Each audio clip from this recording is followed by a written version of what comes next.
Who do you think you are sitting here? Some wrinkled-up monkey in uniform? The American flag patch fell to the floor, crushed under a police boot. The old man didn't fight back. He simply picked up the phone. "I'm reporting a federal violation." 3 minutes later, their careers began counting down. Miles Tarrant walked into the diner at a time no one expected. Not early enough to blend in like a morning shift worker, not late enough to disappear into the dinner rush. At this hour, only a few passers-by remained, the place quiet enough that every eye had nowhere else to settle. Tarrant chose the table in the corner, where sunlight slanted through a fogged glass pane, casting a streak of light across the surface. He sat down like someone who had occupied many important seats before, where the tap of a pen might signal an attack or delay one. His faded military jacket rested on the back of the chair, worn but clean. No one had noticed him walk in, but when he sat, everything slowed for a beat. The staff turned away. A couple near the counter changed seats. Only a student with headphones on kept staring at his phone screen. Tarrant didn't order aloud. He simply placed a crumpled note on the table, scribbled with 2 words, "Black coffee." No extras, no ice, no sugar. The server read it, nodded, and walked off. Everything went exactly as he had expected. No one wanted him there, but no one stopped him either, at least not yet. The bell above the door rang a second time. 2 police officers walked in. Their uniforms were sharp, shoulders squared, chests puffed, straps, belts, guns, cuffs. They didn't need to speak to make clear who they were. They entered like the room had always been theirs and they had just come to reclaim it. Richie Hale led the way.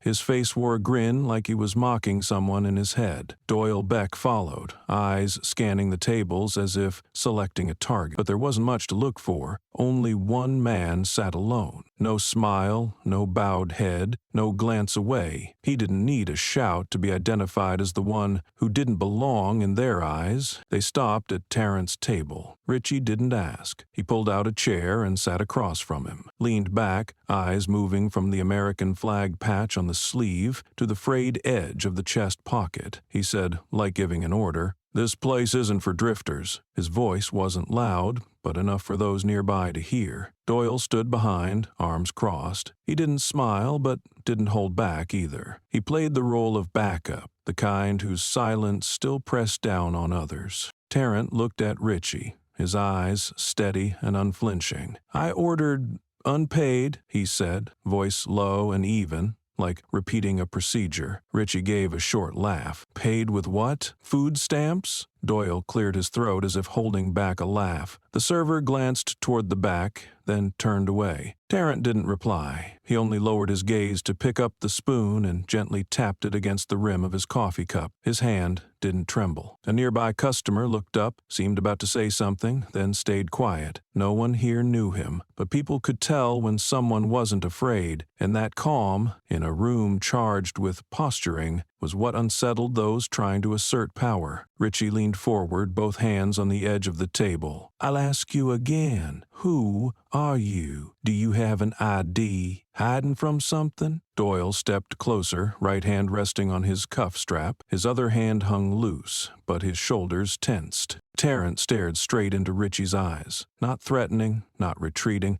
just the look of a man who had faced armed enemies and still breathed steadily. He spoke slowly. "I've broken no laws. I'm sitting here like anyone else." Richie laughed, but it was the kind of laugh barely held behind a strained mask. He raised his voice, this time deliberately, so the rest of the room could hear. "You hear that? A homeless guy, smelling like damp concrete under a bridge, claims he's a legitimate customer." Doyle nudged Richie's shoulder, playing along, not forgetting to scan the room for attention. A few people began pulling out their phones, not filming yet, just quietly taking note. Richie stood, yanked the backpack next to Tarrant's chair, and dumped its contents onto the table. A pair of worn socks, a weathered leather notebook, a small aluminum bowl, a cloth-wrapped item that revealed a dented rectangular piece of metal with scratches, and beside it, a faded American flag patch. Doyle snatched the patch, held it up, then dropped it to the floor. He stomped on it,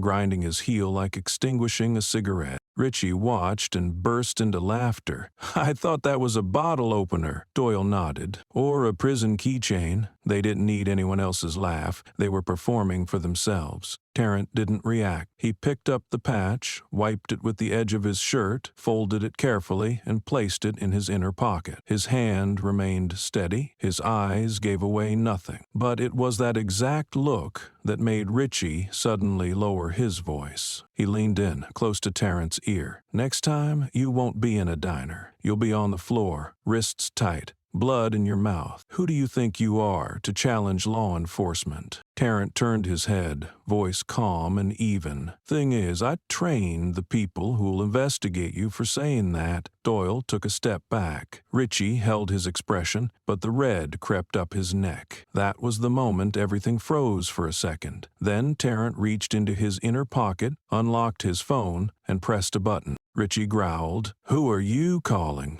A nursing home? Animal rescue?" Tarrant didn't look up. He said only one line, "I'm reporting a federal violation." On the other end, a woman's voice came through. "Foxtrot Ops, go ahead." The room went silent, like something heavy had just dropped. A glance from the corner met Doyle's eyes. Richie still stood tall, but his hand gripped the edge of the table. Tarrant spoke clearly. "Incident involving G7 clearance personnel assaulted in local sector 13. 2 police officers, names Richie Hale and Doyle Beck, were engaged in improper protocol." That was the moment the story split, not because of authority, but because they had crossed a line they never should have. And from that point on, no one in the diner could pretend they hadn't seen it, couldn't unhear the stomped patch, couldn't forget the name, Miles Tarrant, couldn't forget they hadn't said a word. The air inside the diner thickened, like someone had lowered the ceiling by a few inches. No one left, but every movement grew shorter, slower. A server hovered by the espresso machine, a cleaning cloth frozen in hand. A young couple in the corner looked at each other, then down, yet their eyes never fully left the table where Miles Tarrant sat. Richie Hale didn't need permission. He made his own scene. One hand pressed to the table, body leaning forward, his face just inches from Tarrant's. His breath came fast, laced with nicotine and threat. He growled, "What unit are you from, you stray animal piece of trash?" Tarrant didn't flinch. His arm rested lightly on the chair, eyes steady, not avoiding, not replying. That question had been asked elsewhere at another time, but it didn't change its nature just because it came from a different uniform. "I served overseas," he said, voice dry and precise like a command on the training grounds. 24 years. Richie laughed, loud enough to echo past the glass door. Doyle Beck smirked, making no attempt to hide the contempt. Richie kept going, mouth dripping venom. "And now you serve in the back toilet, cleaning shit for the other homeless?" Tarrant stared back. His gaze didn't fall on Richie's mouth, didn't react to the words. It landed right on that narrow space between man and whatever had just stepped out of humanity. That look made Richie lean back slightly, then step forward again, like discomfort needed to be buried under aggression. Tarrant sighed. "Dig deep." Doyle moved in. Without a word, he bent down, grabbed the backpack by Tarrant's foot, and threw it to the floor. The zipper screeched. Everything spilled. A pair of socks wrapped in cloth, a dented tin box, a thin notebook with old folded papers, a broken toothbrush, and, among them all, 2 items fell apart from the rest. A worn American flag patch, frayed at the edge, just enough color left to show the red stripes, and a black rectangular piece of metal, no name engraved, only 2 ridged lines along the sides, military style. Richie stomped the patch first. No glance, no pause. He tossed out the words like a spit curse. Thought that was a damn bottle opener.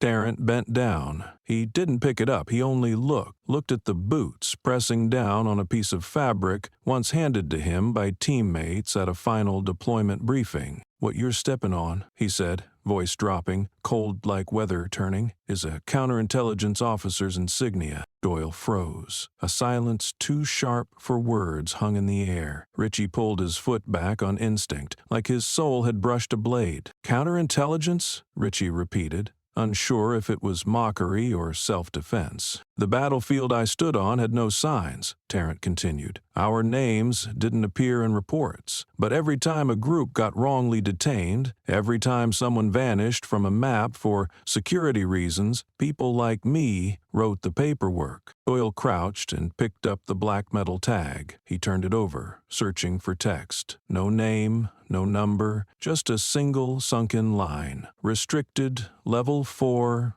verified. He set it back on the table like it was a summons. Richie stepped back, but didn't lose ground. This time, he kept his voice low. You think those things give you the right to sit here? I don't need a right, Tarrant replied. I need hot coffee, a place where I'm not asked who I am, and 2 men who don't step on what they don't understand. Doyle folded his arms, jaw tight. Richie scoffed, but his jaw was beginning to clench. He pulled the radio from his belt and raised it to his mouth. Engaging an unidentified subject, showing signs of obstruction, on and impersonating a veteran, he said. Might need backup if the situation escalates. No one answered on the other end. The whole diner now felt trapped in a low-pressure silence. Tarrant's coffee was still steaming. He reached for it, took a sip. Not rushed, not slow. When he set it back down, he said, I don't need anyone to come here. Richie lowered the radio. Doyle murmured, He's testing you. Tarrant responded with a look,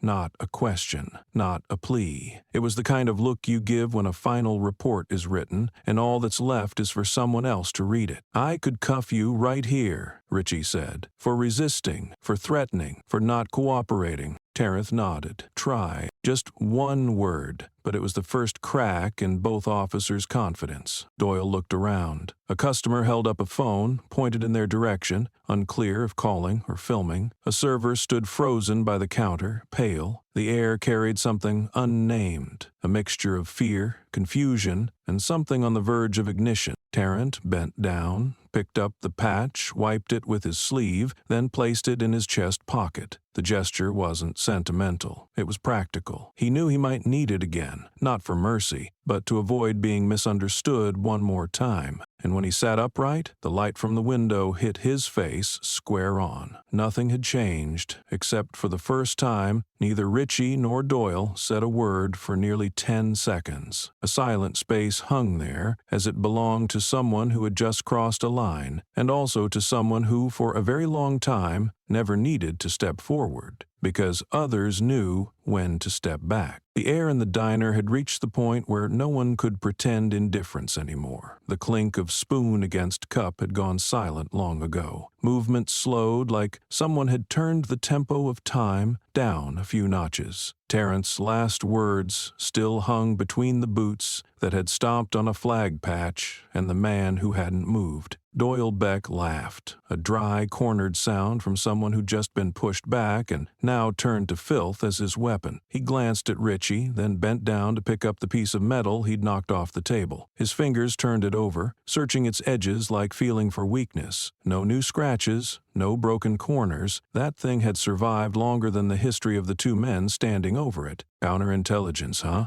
Doyle shrugged, gave a thin smile, and dropped it back on the table like it was worthless. You look more like the roach than the counter. He said it slowly, each word seeping like old oil through mud. No one in the diner laughed. Not a single reaction played along. Tarrant still sat there. He leaned down and picked the flag patch off the floor where it had been stepped on again. No sigh, no flash of bitterness. He pulled a small cloth from his shirt pocket, so faded its color was long forgotten. He cleaned the patch with steady hands, like wiping dust from the photo of someone long gone. He folded the patch into a perfect rectangle, precise to the millimeter, the way soldiers are trained to fold uniforms for inspection. It wasn't a performance. It was rhythm, a rhythm that remains when your identity has been stripped, your address erased, your past pushed to the roadside. And that was the moment when people in the room stopped daring to say anything stupid. Richie stood frozen, jaw tight like trying to swallow something that wouldn't go down. But he couldn't back off. He wouldn't. He leaned in, breath brushing Tarrant's skin, voice pressed low like a blade drawn slow. Next time, you'll be eating in the shelter, with your kind. If you make it to the meal,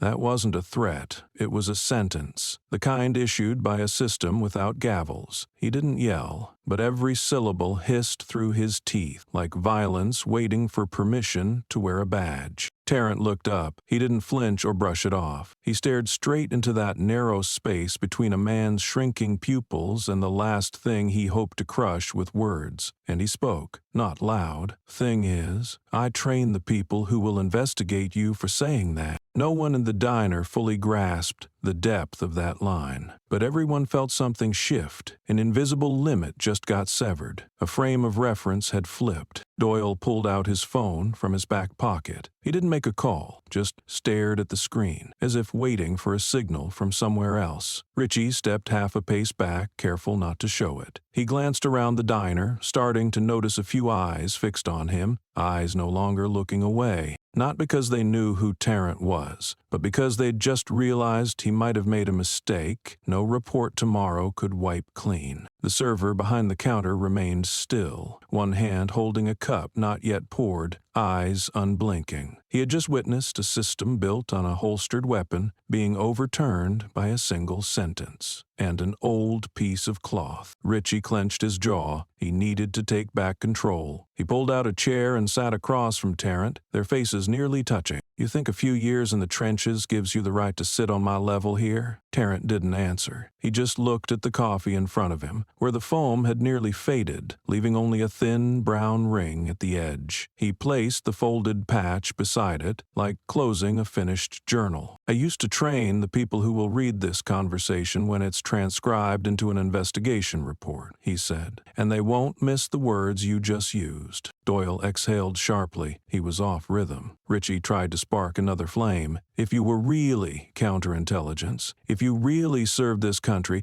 you wouldn't be sitting here. You'd be in some office, puffing cigars and preaching ethics to fresh recruits, not holed up in a cheap diner like a rat in a restaurant kitchen." That line, spoken elsewhere, might have landed as a cruel joke or a punchline, but here it sank like a pebble into swamp water. No ripple, no reaction. Tarrant lifted his eyes from the cup. He didn't argue. He didn't need to prove anything. He simply said, "I had an office and a leather chair, and I coordinated units whose names you've never heard, but none of it means anything if I can't drink coffee in peace like a citizen." A pause followed, like a sudden skip in a song that had reached its edge. Richie stood, his chair scraped harshly against the table. He didn't need more evidence, he just needed to pull the cuffs and charge him. But his hand reached for his belt clip and froze. Tarrant stayed still. No retreat, no defense, no posturing. He simply existed there,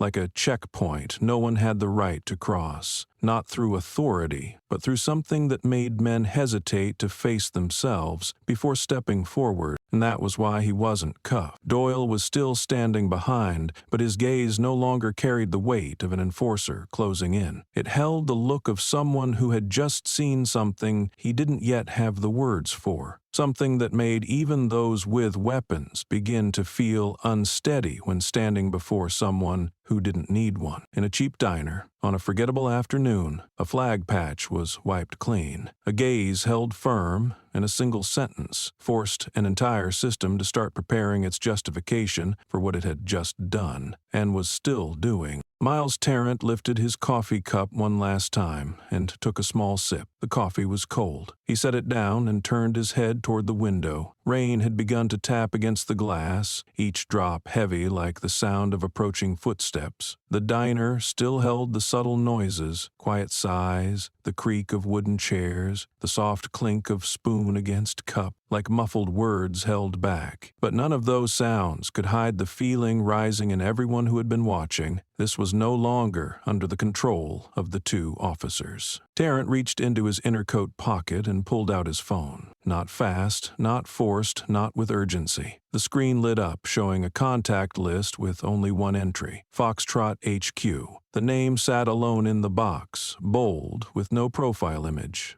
No added note. A name that needed no explanation. A destination that required no introduction. Foxtrot, POS Xtrot HQ, POS employment insurance license, and a pension, and no day or number on the tag. Richie snatched the phone from his hand and slammed it onto the table. The sound was dry and sharp. The screen tilted, tapping the edge of the coffee cup with a faint clink, like metal inside an empty drum. The entire diner froze. Those who had pretended to stay busy now looked up, no longer hiding their attention. "Who are you calling?" Richie hissed through clenched teeth. "A nursing home? Animal control? Or some fantasy in your head?" Tarrant looked at him, not angry, not pitying. He picked the phone back up from the table, adjusted the angle. The screen was still lit. He placed his finger on the call icon. "The Pentagon," he said, eyes steady and unblinking. Richie narrowed his gaze. "Who do you think you are?" Tarrant looked back, not sharply, but with the certainty of something already proven. "Someone who used to hold information you'll never be cleared to read." Richie inhaled, but said nothing. Doyle stepped forward, hand on his metal cuffs, pulling them from his belt. The soft yellow diner light glinted off the steel, a silent reminder that everything could still fall back to the old way. Arrest, restrain, report, suppress. "Who do you think you're threatening?" Doyle growled, stepping closer, grip tightening around the cuffs. A few women in the diner gripped their companions' arms. No one stood, but everyone knew. They were now watching something that had crossed from abuse of power into panic under pressure. Tarrant said nothing. He pressed the button. The first vibration rang. The call was answered almost instantly. "Foxtrot apps, go ahead." A female voice, cold, steady, without pause or question, as if the call had been expected. Tarrant held the phone to his ear, eyes fixed on Doyle, then Richie. Neither dared to interrupt. "I am reporting a live federal-level internal incident occurring in local Sector 13, he said, each word clear with no need to raise his voice. "Two police officers, names Richie Hale and Doyle Beck, are actively engaged in intimidation, verbal assault, and abuse of authority against a former G7 clearance personnel. I am transmitting coordinates now." Richie stepped back half a pace. Doyle looked around, the aggression gone from his eyes. Someone in the diner hit record. A young customer, silent since the first mention of Foxtrot, had already switched on audio capture. "Coordinates confirmed," the voice on the line responded. "Continue reporting." Tarrant gave the location. His tone did not change. Richie clenched his hand into a fist, but still didn't act. His eyes scanned the room like searching for an exit that wasn't the front door. Doyle lowered his hand. The cuffs hadn't even opened. "Violation log has been issued," the voice said, flat as a circuit board. "Relaying go, Foxtrot. Intelligence layer, we will coordinate per standard protocol." Tarrant nodded. Understood. He didn't end the call, just placed the phone face down on the table. A long silence stretched. Doyle no longer looked at Tarrant. He looked at Richie. Richie looked at no one. His eyes locked on the tabletop like every word just said could be undone if nobody repeated them. Then, a second later, the door swung open. Not back up, just another customer entering, cap low, military-style duffel on his shoulder. He scanned the room and quietly walked to the counter, said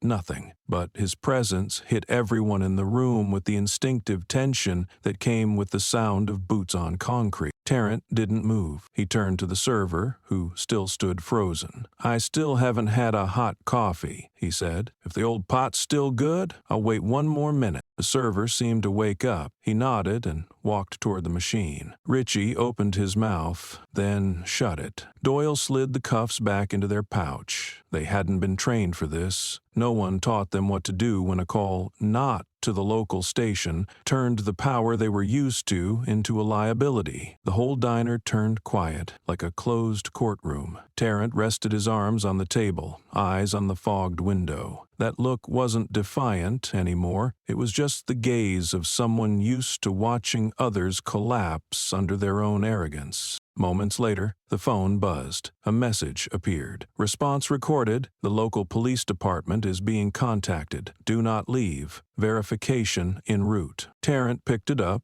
read it, and nodded. He stayed seated. The coffee arrived. this time hot, steaming clearly. The server set it down gently, said nothing, but his eyes lingered on the patch at Terrence's chest, longer than a single breath. Real power, in that moment, didn't sit in guns, cuffs, or uniforms. It sat with the man who knew when to call, and called a place no one expected. A call that no officer in that room dared to interrupt. A call not meant for them. And this time, they were the ones waiting for judgment. Miles Terrence's voice came through steady and clear, not meant to intimidate, yet leaving no space for rebuttal. He spoke as if reciting an old report, every word measured before being written down, because he knew someone with real authority would one day review each semicolon. An incident involving personnel formerly cleared at G7 has occurred in local Sector 13. 2 police officers, names Richie Hale and Doyle Beck, are currently in breach of protocol and approach standards. The moment he finished, the air in the diner dropped, like oxygen had been pulled from the room. Most people didn't know exactly what G7 meant, but the way Terrence said it made it feel heavier than a marching order.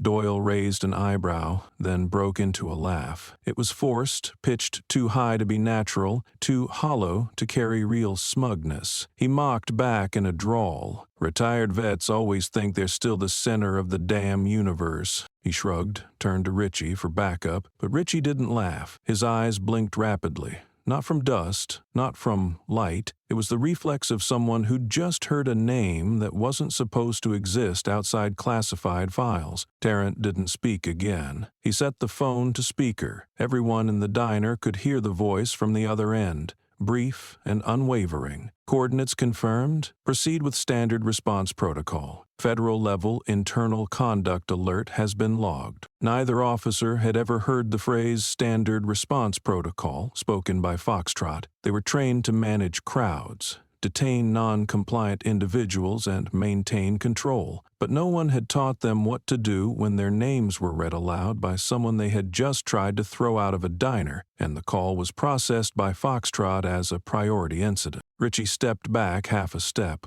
small but noticeable, not from fear, but because his brain was now racing through unit histories, searching for whether the name Miles Terrence had ever been mentioned in restricted memos. He couldn't recall clearly, but feeling creeping into his wrist, where his hand usually hovered near his weapon, was new. Doyle muttered a curse, not aimed at Terrence, not at Foxtrot, maybe at the tremor in his chest, picking up speed, maybe to himself for not backing off after the words, "I train the people who will investigate you." The words dealt with Terrence illness, murder, abuse. At the table near the window, a young customer raised a phone. No permission asked, no words spoken, just the act every post-social media citizen had learned. Record. When there's abuse of power, don't chase justice, capture it from the beginning, without edits. The lens aimed at the table, where Terrence sat across from the 2 names now entered in a federal internal report. He didn't look at the camera. He didn't speak again. He was letting the system document itself in its own voice. The line remained open. The woman's voice repeated one final time, precise, like code. Information registered. Response code activated. Nearest Foxtrot personnel are being dispatched. Remain seated and maintain scene integrity. Location, integrity. Alpha heat, alpha. Terrence placed the phone face down on the table. No more voices came through. Only the echo of a system now moving elsewhere. A place Richie and Doyle had no clearance to access. Richie shot a quick glance out the window. No squad cars, no sirens, nothing that looked like a visible threat, but for anyone who had brushed close to the shadow of special units, silence was always the most dangerous phase. Doyle stepped in closer, voice lowered, no longer threatening. "You messing with us?" Terrence didn't turn. "If I wanted to mess around, I'd have picked a different diner. One with no cameras, no witnesses, and no one filming from the start." That answer made Doyle look back. The customer at the next table stared straight at him now, no longer pretending to scroll or look down. An older man put on his glasses, as if to see more clearly. A woman in an apron peeked out from the kitchen, holding a soup ladle. No one wanted to play blind anymore. Richie turned to the shop owner. "Cut the Wi-Fi." The owner stood still, face pale, both hands behind the counter. He didn't move. "We don't shut down Wi-Fi mid-shift," he said. "House policy." His voice wasn't defiant nor apologetic. It was the tone of someone who just remembered something more important than income, the final boundary of dignity. Doyle pulled out his radio but said nothing. The other end would ask what was happening, and he had no reasonable answer for a fox-trotted-logged tag and multi-angle recorded call. In the corner, the young customer checked the footage. Still recording, every word is preserved, especially the moment Terrence said G7 and Foxtrot answered without missing a beat. An older patron stood up and slowly walked toward the door, not out of fear, not retreat, but because he knew this had moved beyond the bounds of a small diner. This was no longer a place where someone was being humiliated. It had become the setting where the conduct history of an entire force was being weighed. And this time, the witnesses weren't yelling or crying, but they were all recording. Terrence lifted his coffee cup. The heat was just enough to feel. He took a sip, slowly. Not to relax, but because he knew,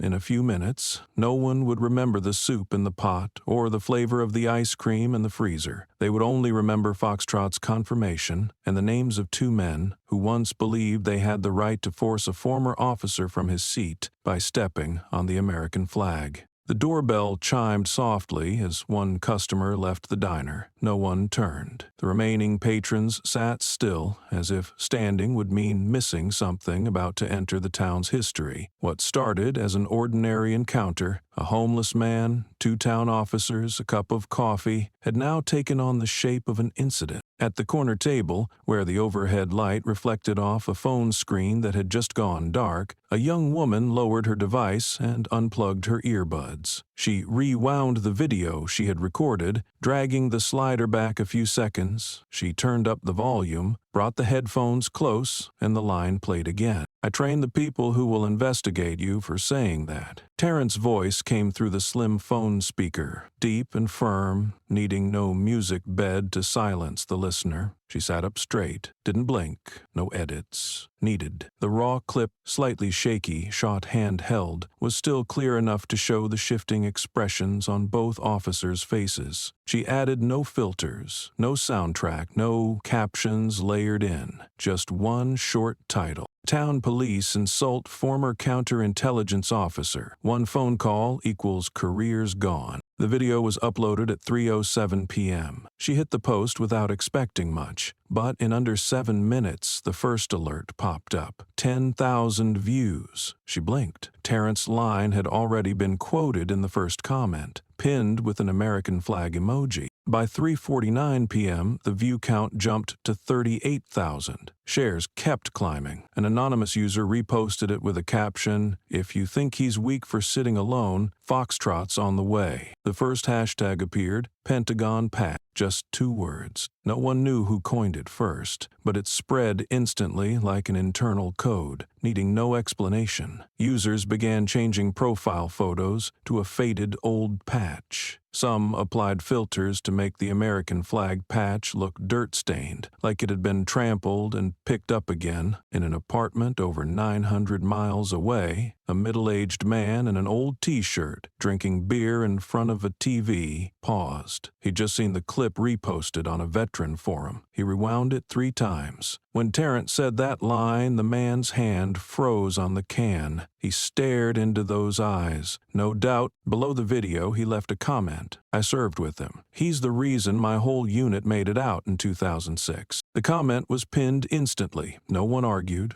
No one asked for proof. Those who had served or had lost someone understood. Some lines can't be faked. Some eyes can't be acted on. In just 3 hours, the video hit 100,000 views. Another account clipped the Foxtrot response played over the loudspeaker. "Federal-level internal conduct alert has been logged." The sentence appeared bold on a black background. White text, red border. It was paired beneath Terrence's line. 1 call, 1 reply. 2 systems colliding. One rooted in covert authority, the other in the habit of using overt power. A group of law students downloaded the video, added subtitles, and broke down the act of insulting a national symbol under current statutes. A veterans organization issued an official statement demanding an internal investigation into Richie Hale and Doyle Beck, attaching the footage as evidence. From a small diner in a town no one remembered, the waves started to hit, not because of a punch, but because of a sentence. Not because someone shouted, but because someone sat still and tapped a phone. The young woman checked her post again and saw a comment from a verified account. If he really was G7, then today is the day those two officers learned their first real lesson in how the system actually works. This was no longer a local incident. It had become a media-level rupture. Every moment of silence, by the server, the customers, even the officers themselves, was now part of the record, and every view counted as a new witness. Those sitting nearby hadn't truly seen it, but now hundreds of thousands were watching, from places no one expected, and they weren't looking away anymore. 4 hours after the video hit 500,000 views, a sealed door inside the Foxtrot HQ secure data facility in Virginia was unlocked with an ID card bearing no name. The man who had answered Terrence's call earlier that afternoon was the emergency response commander, someone who rarely handled civilian reports directly. But from the moment he heard G7 and recognized Terrence's unmistakable voice, he knew this wasn't a complaint. This was a warning.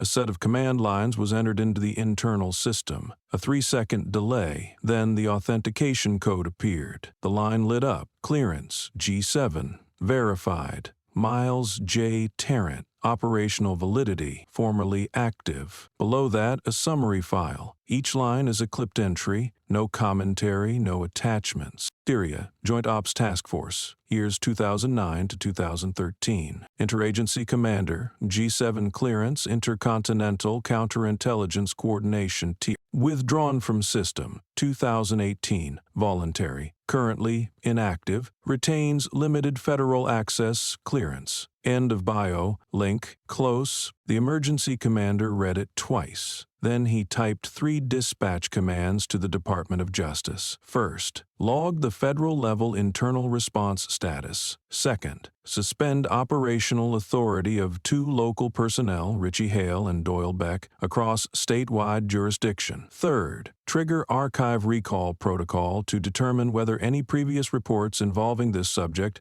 had been altered, delayed, or deleted. Within 1 hour, the town police department where the incident occurred received a formal notice, suspending both Richie and Doyle. No explanation provided, just a single line. Cooperation required under Interagency Coordination Protocol. When local reporters called, the department's spokesperson issued a vague response. The 2 officers are undergoing internal review at the request of higher authorities. We are not authorized to comment further. But rumors were already out of containment. An anonymous account claiming to be a reserve officer within the system posted a short statement. They just mess with someone who once had the authority to monitor FBI movement without reporting back, who held access to rotation data for deputy-level directors. One call, and now the whole department's digging through their training log. The posts spread like dry grass catching fire. People began resurfacing data where the name Miles J. Tarrant had appeared obliquely in multinational operation reports. Many entries showed only this line: name encrypted, G-level clearance required. But that was enough. At a decommissioned military site in western Arizona, a former commanding officer reopened a file from 2007. Inside was a handwritten note transferred to Foxtrot,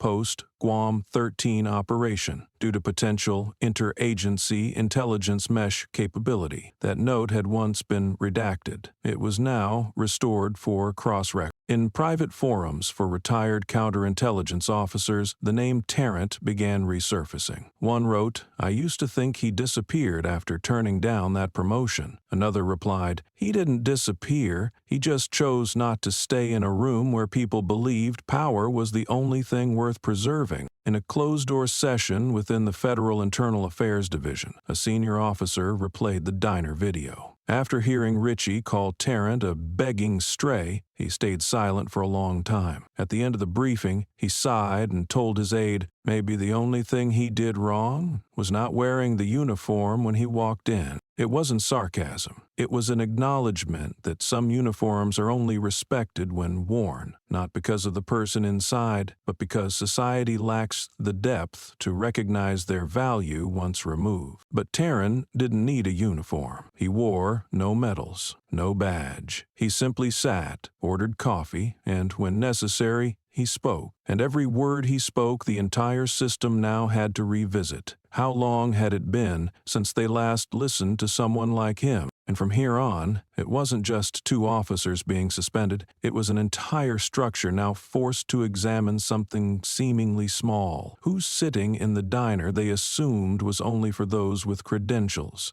Who's carrying the memory of operations whose records exist only in G-level encryption? Who's being stepped on not because they were wrong, but because people had forgotten they once held entire networks of survival in their hands? The file of Miles Tarrant wasn't reopened because he needed to clear his name. It was because a whole system suddenly remembered there are names they once tried to forget could never erase from history. And this time, history was watching, alongside millions replaying a video less than 1 minute long. The diner opened later than usual that morning. Everyone in town knew why, but no one asked. Rain marks still clung to the glass doors from the night before, and the wooden tables remained in their usual places, except for one, the corner table where Miles Tarrant had sat. The young server wiped that table a 3rd time, then stopped, eyes fixed on that quiet space. When a coworker asked why he'd been silent since yesterday,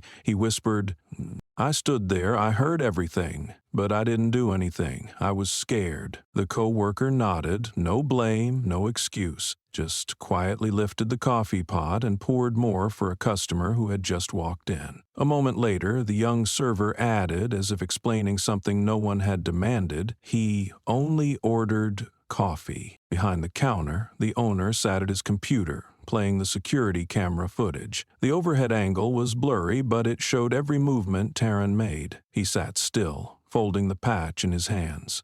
It wasn't to pack up a belonging, nor to protect a keepsake. It was a ritual, as if he were folding away a piece of memory into its rightful place. His hands moved slowly, steadily, like fingers long trained to handle sensitive data under pressure. The owner rewound that moment again and again. Under the soft lighting, the faded patch became clearly visible, a scrap of fabric, no color, no honor marks. But from the moment it was stomped on, then picked up, the atmosphere in the diner had shifted. A nearby staffer stared at the screen, then murmured, "If he didn't have that patch, would we even feel guilty?" No one answered, but the question landed exactly where it needed to, deep inside those who had witnessed everything. The guilt didn't come from seeing someone disrespected. It came from realizing they hadn't acted because they didn't yet believe the person deserved to be defended. That afternoon, as the diner quieted, the owner called all the staff together. No speeches, no reprimands. He simply brought out a small plank of wood, about 12 inches long, surface still raw and unpainted. One person suggested maybe we write something. Another offered, put his name on it, but the owner shook his head. He looked toward the corner table,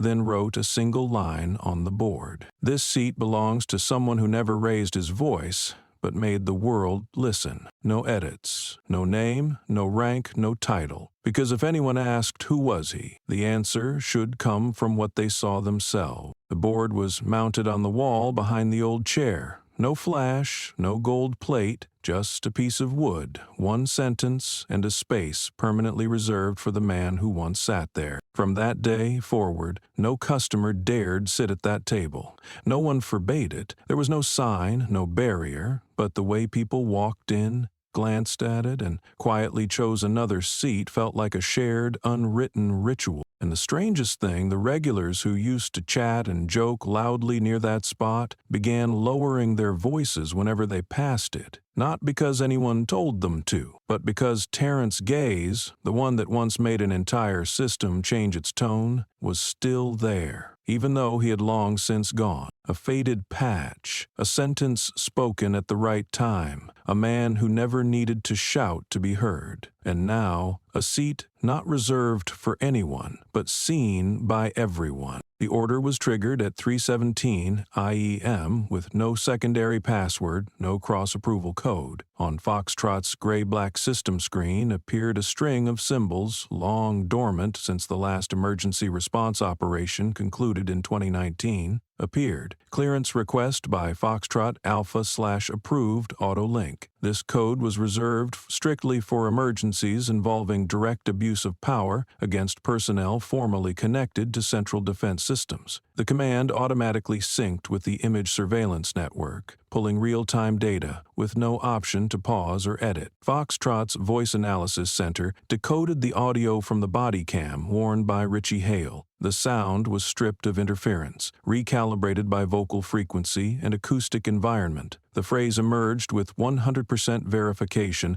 needing no interpretation. "Who do you think you are? Some monkey in an old jacket?" It was flagged as Level 3, a statement classified under personal insult based on racial and wartime context. No further framing was needed. The wording alone confirmed intent, layered with racial contempt. A Foxtrot operative delivered the segment to the Technical Investigation Unit. On screen, Richie's facial expression showed no loss of control. He leaned in, deliberately closing the distance. The phrase was delivered at a normal pitch, neither raised in anger nor shaken by surprise. It was the tone of someone who had said this many times and never been held accountable for it. Immediately after the footage was extracted, Foxtrot marked the action as a breach of Federal Conduct Protocol, launching an internal review to assess public impact and damage to institutional integrity. Instead of routing through normal administrative channels, the emergency unit activated a direct response protocol, bypassing local agencies entirely. This pathway is reserved for when the system must defend its own honor before outsiders expose its failure. That morning, a Foxtrot social impact analyst made a blunt assessment in a closed briefing. If the person targeted by this line had been an ordinary black citizen, no patch, no G7 clearance, no internal trace flag, this entire event would have been logged as minor issue, no response needed, and erased permanently within 48 hours. The statement silenced the room. No one disagreed. They all knew of other recordings, dismissed for lack of identity or insufficient context to prove malicious intent. But this time, every variable struck the mark. The target had a service record beyond civilian security clearance limits, the abuse was confirmed, and the public was watching every line of code go live. This couldn't be ignored. The report classified Richie's words not as a personal lapse, but as a habitual threat structure formed in an unchallenged public authority environment, meaning he didn't think it was wrong to say it, and even less that he'd ever have to answer for it. To Foxtrot, that was more dangerous than a data breach. It was the seed of institutional rot, and this time the system had chosen to sever the loop at its first link. A line assumed harmless, a stomp assumed meaningless, a stare assumed familiar. But from that very point, a command line needing no approval was issued on behalf of everyone who had ever been deemed not unworthy of protection. Young analyst, less than 8 months into her rotation at Foxtrot, sat still in front of her screen as the recording ended. She replayed the body cam segment 3 times, adjusted the contrast to clearly catch Richie's face as he leaned in, his mouth forming the words now echoing across the country like a sentence. She said nothing during the morning briefing, but as she left, she paused at the doorway, turned to the tech team and delivered a line that froze the entire room like a verdict had just been read. If he didn't have that medal, he'd just be another black man humiliated, and it all would have been wiped in 48 hours. No one objected. Everyone understood the real fear wasn't that the words had been spoken, but how many times words like them had been said, with no record, no reply, no memory. Her sentence, never part of the official minutes, was quietly logged by a colleague in the internal reaction file. That document, by protocol, was stored separately within the behavioral response archive, but someone at Foxtrot quietly clipped the quote and sent it to the communications team without comment. They knew. Sometimes, the simplest lines are the ones that need to be shared first. At exactly 6:00 p.m. that day, Foxtrot's homepage posted its first public statement on the incident. No press alerts, no briefing, no list of questions, no official answers, just one sentence, white text on a pale gray background. No border, no logo. We stand by our quiet men. No mention of Tarrant, no mention of Hale or Doyle, no summary of the event. Just 6 words, like a single thread stitching across all the silence that had ever existed between acknowledgement and indifference. The line was shared hundreds of thousands of times almost instantly, as if someone had finally said what a generation of those who had served had been waiting to hear. That line was quoted in a quiet prayer gathering at a Baptist church in New Orleans, where a veterans community met every weekend. The pastor stood at the pulpit, hand resting on a faded military cap hanging on the wall, and spoke aloud. They didn't need to speak. We needed to listen. At a police academy in Oregon, a group of instructors replaced the final slide in their ethics module. Instead of proper conduct in public, the new slide showed Foxtrot's statement. One instructor added below, "If a man who once held his unit's lifeline can be doubted the moment he steps into a diner, then we need to ask, who in this society is being judged by the shoes they wear and the way they walk when tired?" A reckoning spread, without slogans, without a call to arms. Those 6 words didn't need embellishment. They were simple, direct, and impossible to distort. It wasn't a tagline for a campaign. It was the sign that this time the system wasn't hiding. And if the system had ever turned away, the first answer had to come from itself. From a faded patch that had been trampled to a statement of just 6 words. The story didn't follow the script of a media scandal. It didn't canonize a hero, nor twist the event into a political symbol. It simply restored the place of those who had stayed silent, not out of fear, but because they believed one day someone would be clear-eyed enough to understand that silence held more weight than any mass-produced plaque. And maybe, this time, for the first time in years, they weren't left behind. The head of Internal Affairs stood in the center of the room, hands resting on a dark wooden table, in front of a thick file sealed 3 times. His voice rang out evenly. Abuse of power, threats, discriminatory speech, and violation against federally protected personnel. Each word struck the table like a hammer blow. No need to raise volume, yet the room sank into a cold silence. Not a rustle of paper from the back rows, no quiet coughs, not even the sound of a record. Everything froze around the unspoken name present in every glance. Richie Hale and Doyle Beck sat separated by an empty chair. Both wore civilian clothes, no badges, no insignia. They were brought in for a scheduled internal hearing, uncuffed, no press cameras. But it was this quiet that made the atmosphere heavy. Their lawyer stood calmly. "My clients acted beyond protocol due to a situational misunderstanding. They were not informed in advance of the special status of the individual approached. We request reconsideration of intent in their action." The investigative committee's representative twirled a pen,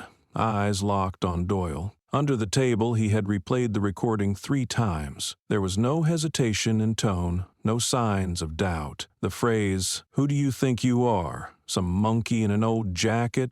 came out reflexively, as if preloaded in the speaker's mind. A federal legal advisor outside the room spoke up. "If lack of identity information is an acceptable defense, then every abuse involving unbadged, unidentified individuals would be excused. We do not judge identity, we judge conduct at the moment power is exercised." That remark shifted the room's energy. It was no longer about individuals. It became a confrontation between 2 standards, formal legal norms versus functional ethical standards. This time, the latter had more supporters than expected. At Foxtrot, instead of sending a spokesperson, they placed a folder on the table containing excerpts from Miles Tarrant's testimony. No narration, no commentary. The page displayed on the projector carried a verbatim line. "I do not want them dismissed. I only want them to understand that next time, the person they insult could be their own father." No one added anything. No psychological analysis followed. No one questioned why he refused punishment. Because his refusal made the statement indisputable. He wasn't seeking careers to ruin, he was pointing to a possibility and letting them see the consequences of their choices. In the back row, a strategic advisor from the Department of the Interior sighed and jotted in the notebook's margin, "For the first time, the insulted party did not demand revenge. He made the system reflect on itself." No immediate disciplinary actions were required, but interagency bodies began compiling files on the moral impact across the system. The system was trained to operate in gray zones, but this time, that gray area had swallowed two men who thought they were merely applying force, while in truth they had attacked the last remaining foundation of the institution's honor. The punishment Ritchie and Doyle would face was not yet decided, but the looks exchanged by those at the hearing, from seasoned officers and policymakers to training supervisors, spoke clearly. Disciplinary measures may change over time, but moral judgment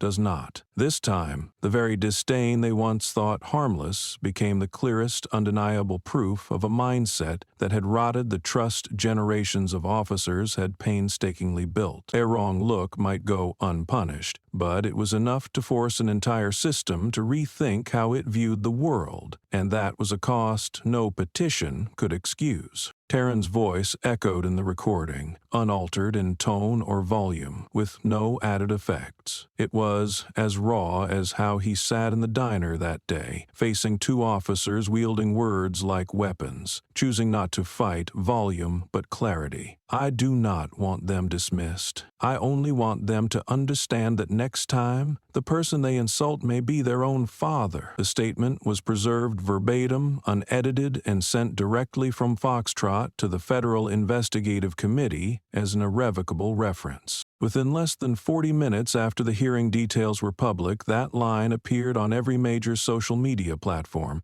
It carried no hashtag, it required no campaign. The words spread like an ethical axiom no one could deny. TikTok users turned it into the background for hundreds of short videos, many showing young officers quietly staring at an old patch hanging on their unit's wall. A high school teacher in New Jersey used it as a prompt for essays. Should a civilized society wait until identities are revealed before it begins to behave right? At police academies, the phrase was printed on whiteboards, replacing legal citation. In morning briefings, many captains read it once before sending their teams out. No one forced them, but everyone felt it heavy enough to remind them. Some people deserve respect before you even know who they are. The press called it a blow to the conscience of the entire police force, not because it was insulting, but because it exposed an undeniable truth. Many actions are only deemed wrong after the victim is known, not anonymous. And those words, demanding nothing, became a collective indictment. Some veteran officers began speaking out. On a late-night radio show, retired Lieutenant Albert Jennings, 30 years in service, said bluntly, "If those two cops had known who he was, they would have saluted and poured him a drink. The problem was, they didn't know, so they felt no need to respect him. That's more dangerous than discrimination. It's legalized contempt." The response went beyond words. A group of officers in Chicago started an internal project, EAC Month Hent. They chose a minor misconduct case previously ignored because the victim had no clear identity to reassess the conduct in the report. They didn't call it an investigation. They called it correcting observation bias. At a Texas public school, a civics teacher used Tarrant's quote to open a lesson on human rights. Students were asked to rewrite the sentence in a way that made them feel the moral pressure from within. One student wrote, "I don't want anyone suspended. I just want to remember that tomorrow the one insulted could be my little brother." The ending to the book, the most celebrated. Tarrant's words didn't stop at forgiveness. They acted as a new frame of reference. They forced a reevaluation of incidents once overlooked, dismissed as minor conflicts. And because he demanded no punishment, the system had to question what it was enabling if it allowed people like Ritchie and Doyle to keep their uniform. In an age when anger can become a weapon, Terrence didn't choose rage, but he didn't choose silence either. He chose words that forced the silent to see themselves reflected in a mirror, and this time, many could no longer avoid looking. The punishment Ritchie and Doyle would face was not yet decided, but the looks exchanged by those at the hearing, from seasoned officers and policymakers to training supervisors, spoke clearly. Disciplinary measures may change over time, but moral judgment does not. This time, the very disdain they once thought harmless became the clearest, undeniable proof of a mindset that had rotted the trust generations of officers had painstakingly built. A wrong look might go unpunished, but it was enough to force an entire system to rethink how it viewed the world, and that was a constant tension that could be excused. Terrence's voice echoed in the recording,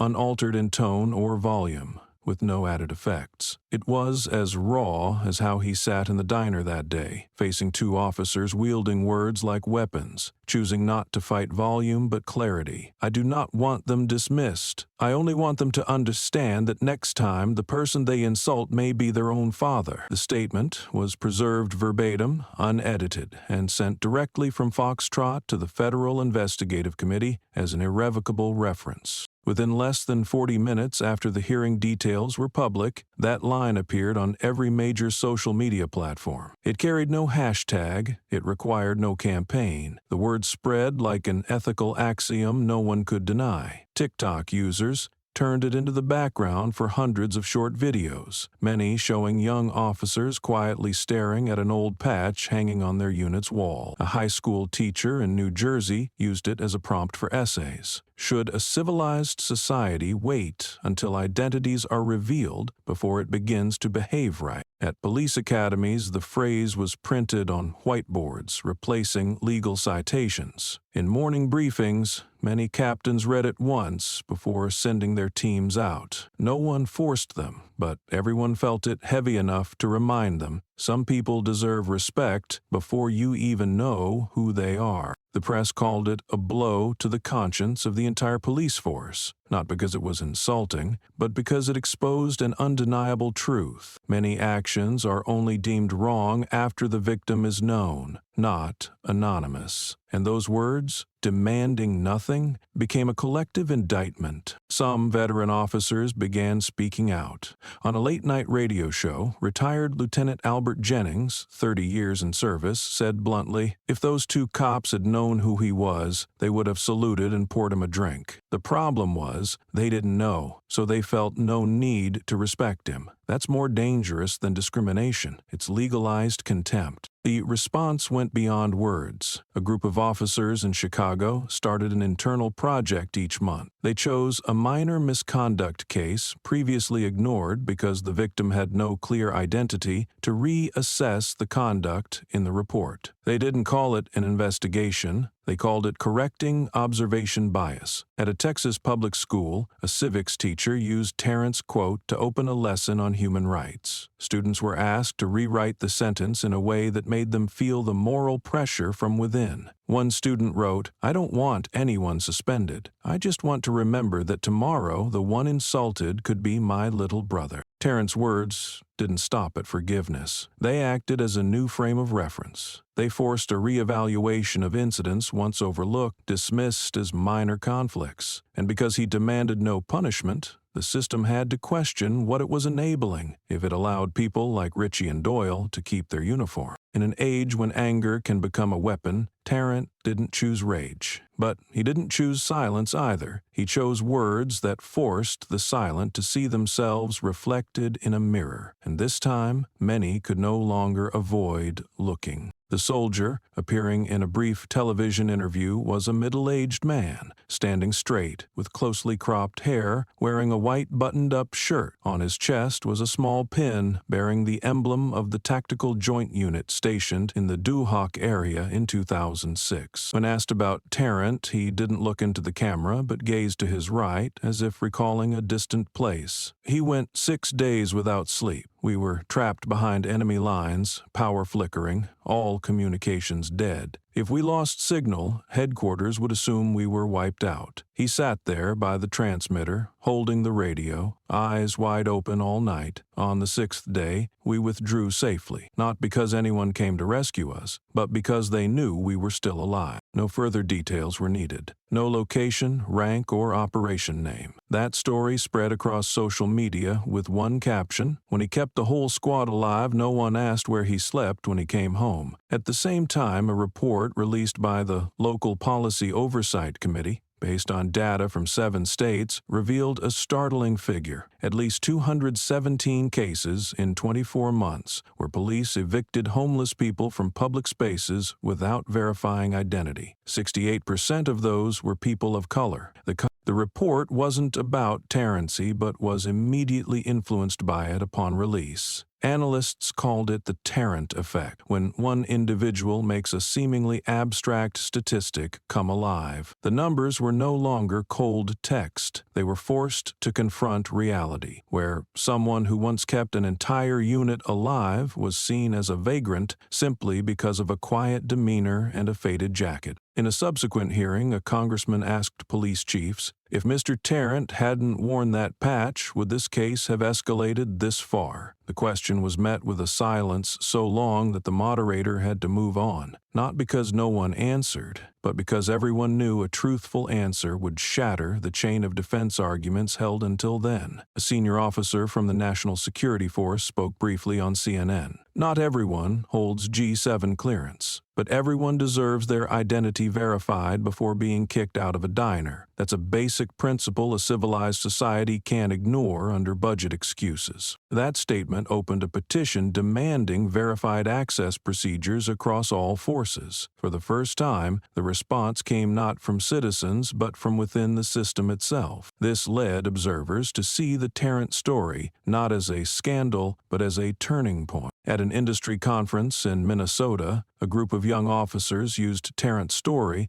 as a simulation exercise in situational response training. The instructor asked each student to rewrite the incident report as if they were the first to enter the diner that day. No 2 reports were the same, but most shared one detail: recommend identity verification before requesting removal. No new laws were needed, no slogans were chanted, just one true story, and the insiders began to see the need to rewrite how they put pen to paper from the start. The memory of a man who once kept the lifeline alive behind enemy lines was no longer just a battlefield tale. It became moral evidence, forcing society to ask, why are those once trusted to protect the country no longer trusted when they enter an ordinary diner? Once that question surfaced, no one could say, I've never seen such a thing happen, because this time, the whole nation saw, and no one could look away. The question was raised in a closed-door meeting of federal investigators, representatives from Foxtrot, the Department of Justice, and an independent oversight group. Behind the table, a screen displayed a timeline of events. Each minute was marked by actions, sounds, expressions, and dialogue excerpts from the original video. No sound but the deep voice of the lead investigator. Suppose the person insulted that day wasn't Tarrant. No patch, no clearance, and no call connected. Just an older black man sitting quietly in the diner was insulted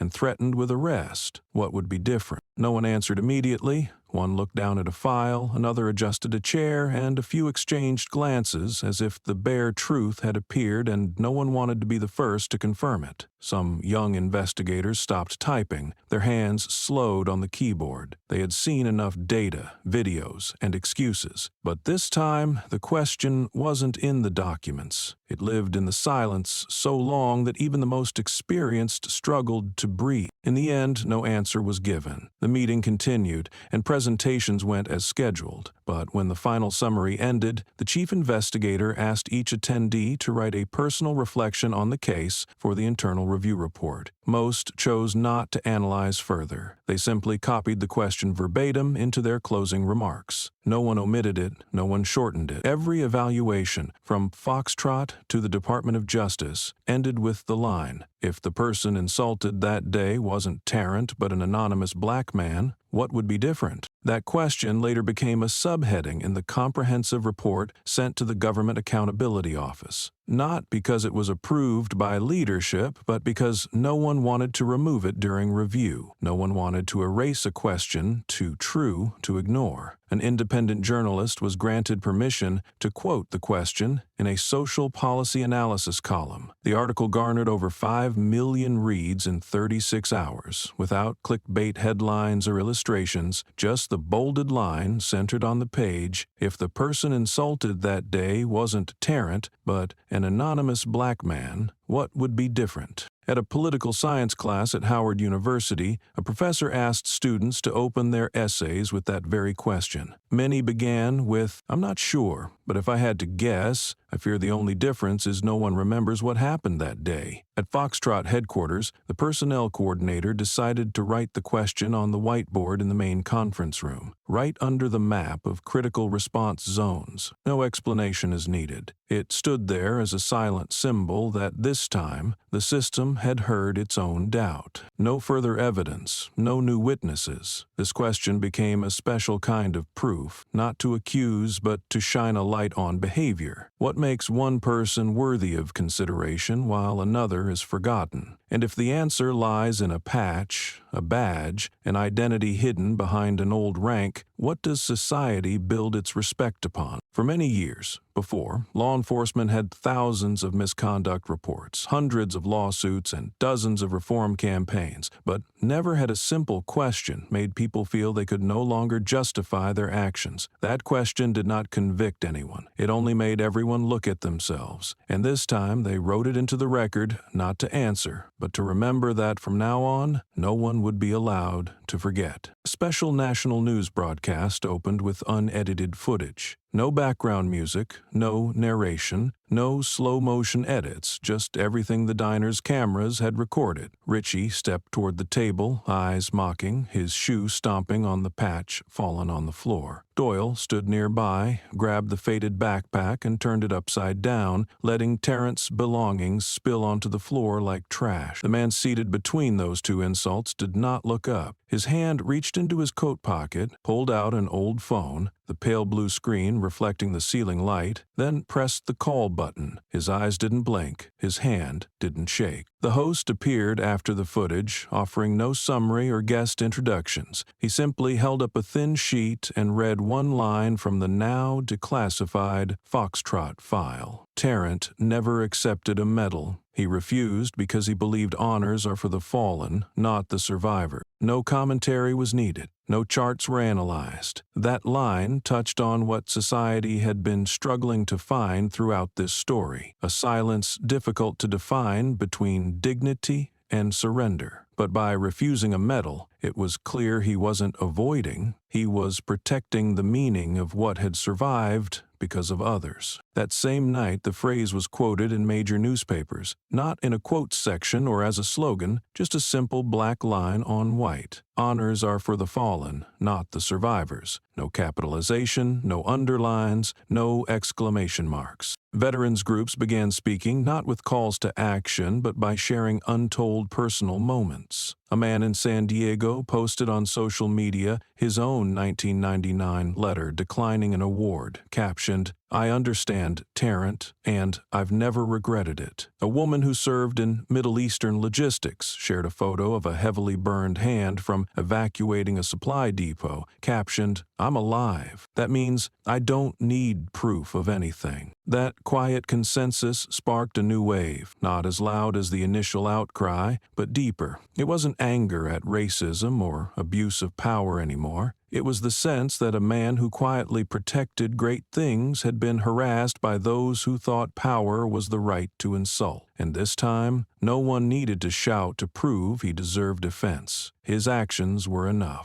An ethics expert commented on a late-night talk show, "What shames us is not that two cops were wrong, but that we need a figure like Tarrant to force ourselves to behave right. And if he hadn't had that special past, maybe the whole video wouldn't exist, and everything would have faded into silence like hundreds of other cases." The quote was repeated the next morning in a central newspaper editorial, titled, "Now It's Our Turn to Answer." This time, the story didn't end with punishing two officers or praising a veteran. It confronted a larger question. How long long has this system stayed silent before insults without cameras? Across training academies nationwide, the Tarrant case was added to official materials. Without orders from above, instructors kept the original description intact. No mythologizing, no idealizing his actions, just the factual sequence. Because everyone understood, the greatest clarity is when a person knows their power and chooses not to use it for revenge. Tarrant didn't reclaim honor. He made others question why they lost it. And in his silence, for the first time in years, a society saw clearly what silence truly needed to be heard. The commentator on the late-night show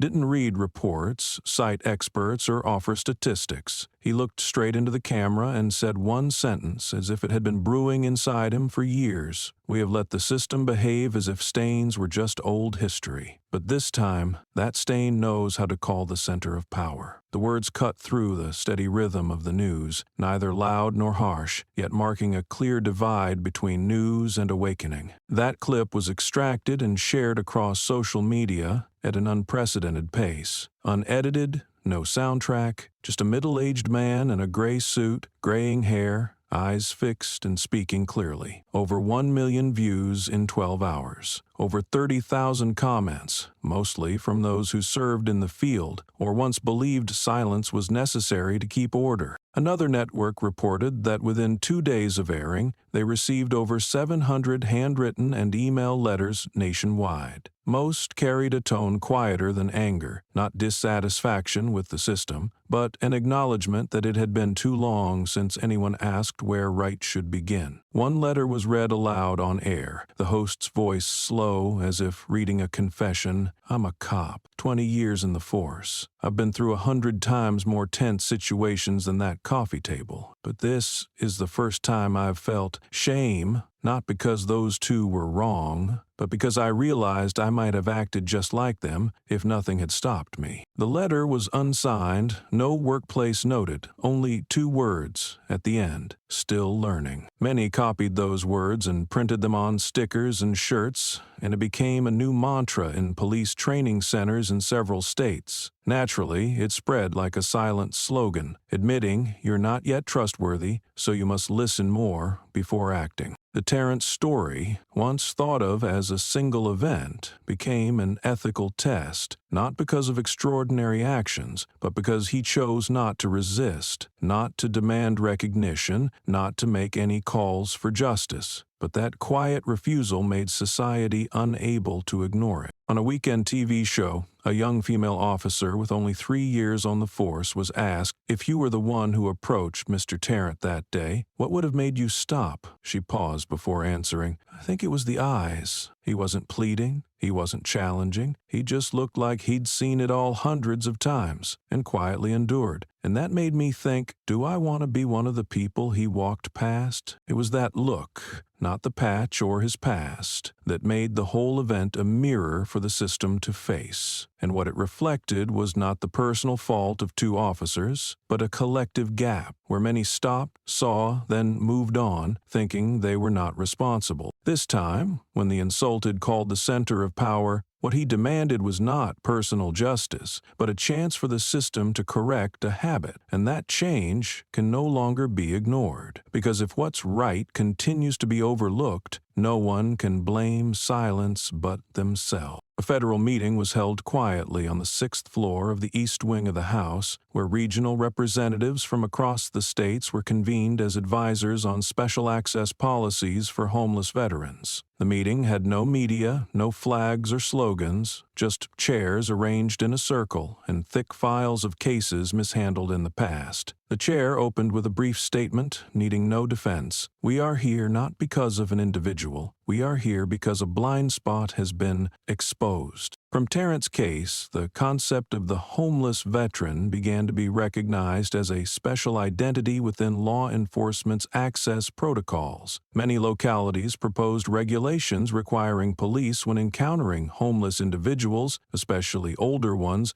showing signs of military service, to verify identity before any coercive action. It was no longer acceptable to judge by appearance. Enforcement could no longer proceed solely because the person had no fixed residence. A statistic shown after the discussion silenced the room. There were 1,200 homeless veterans across 7 southern states, with 82 cases documented of unlawful detainment. The errors didn't arise from hatred but neglect. No one checked IDs, no one asked names, and no one gave them the chance to speak of the past that had protected this country. Because they had no permanent address, the system assumed they were threats and treated them accordingly. The coordinator held the file of a specific case. Lawrence Mayfield, who served in Iraq, suffered severe PTSD after a bombing and had been homeless in Missouri for the 1,000th and 17th time. In 2021, he was forced off a bus stop late at night in cold rain for occupying a seat. He didn't resist, but left a note in his pocket. "I once secured this very place." No one asked for more. All understood that if stories like these remained buried in files, soon law enforcement wouldn't know where legitimacy ends. At a press conference 3 days later, a Department of the Interior spokesperson announced plans for a federal program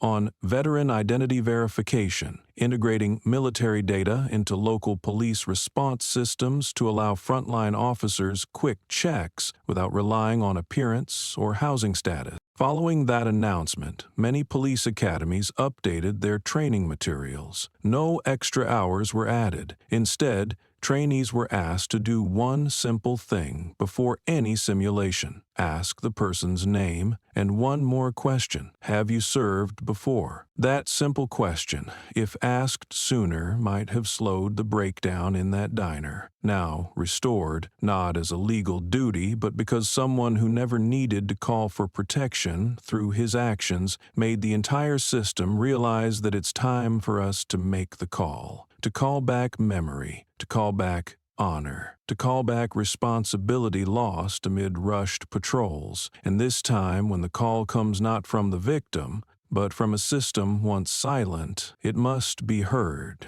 At a community dialogue in Denver, held in the small hall of the city library, a silver-haired man stepped to the podium. He wore no uniform, carried no papers, only a cane, and lifted the microphone close to his mouth. His voice was hoarse and deep, as if shaped by dust and time in some forgotten place. He spoke slowly, each word heavy as stone. Next time someone walks into a diner with an old patch, remember, he may have once guarded a border for this entire country. The room fell silent. No one knew who he was, where he served, or if he still had his patch. But everyone understood. He wasn't just speaking of Tarrant, he was speaking for all the forgotten. That phrase spread through internal police forums, not as a reminder, but as an unofficial directive. From now on, no one is allowed to assume anything based solely on appearance. Every worn fabric, every guarded look, every calloused hand might be a relic of a past that kept this country safe. Because of that quiet ripple effect, Tarrant's story was included in the standard curriculum at police academies the following year. Not as a supplementary document, nor in ethics case studies, is often overlooked. This was a required case study, with grading, simulations, and ethical debates between trainees, instructors, and field advisors. In the new curriculum, the section handling non-resident citizens opens with a single image: a faded patch beside an unfinished cup of coffee. No words, no notes, no citations. Trainees must observe the image for 1 minute, then write the first sentence that comes to mind. Over 80% of the first class wrote very similar sentences. I never thought a piece of cloth could make an entire system look at itself. The curriculum avoids terms like legend, hero, or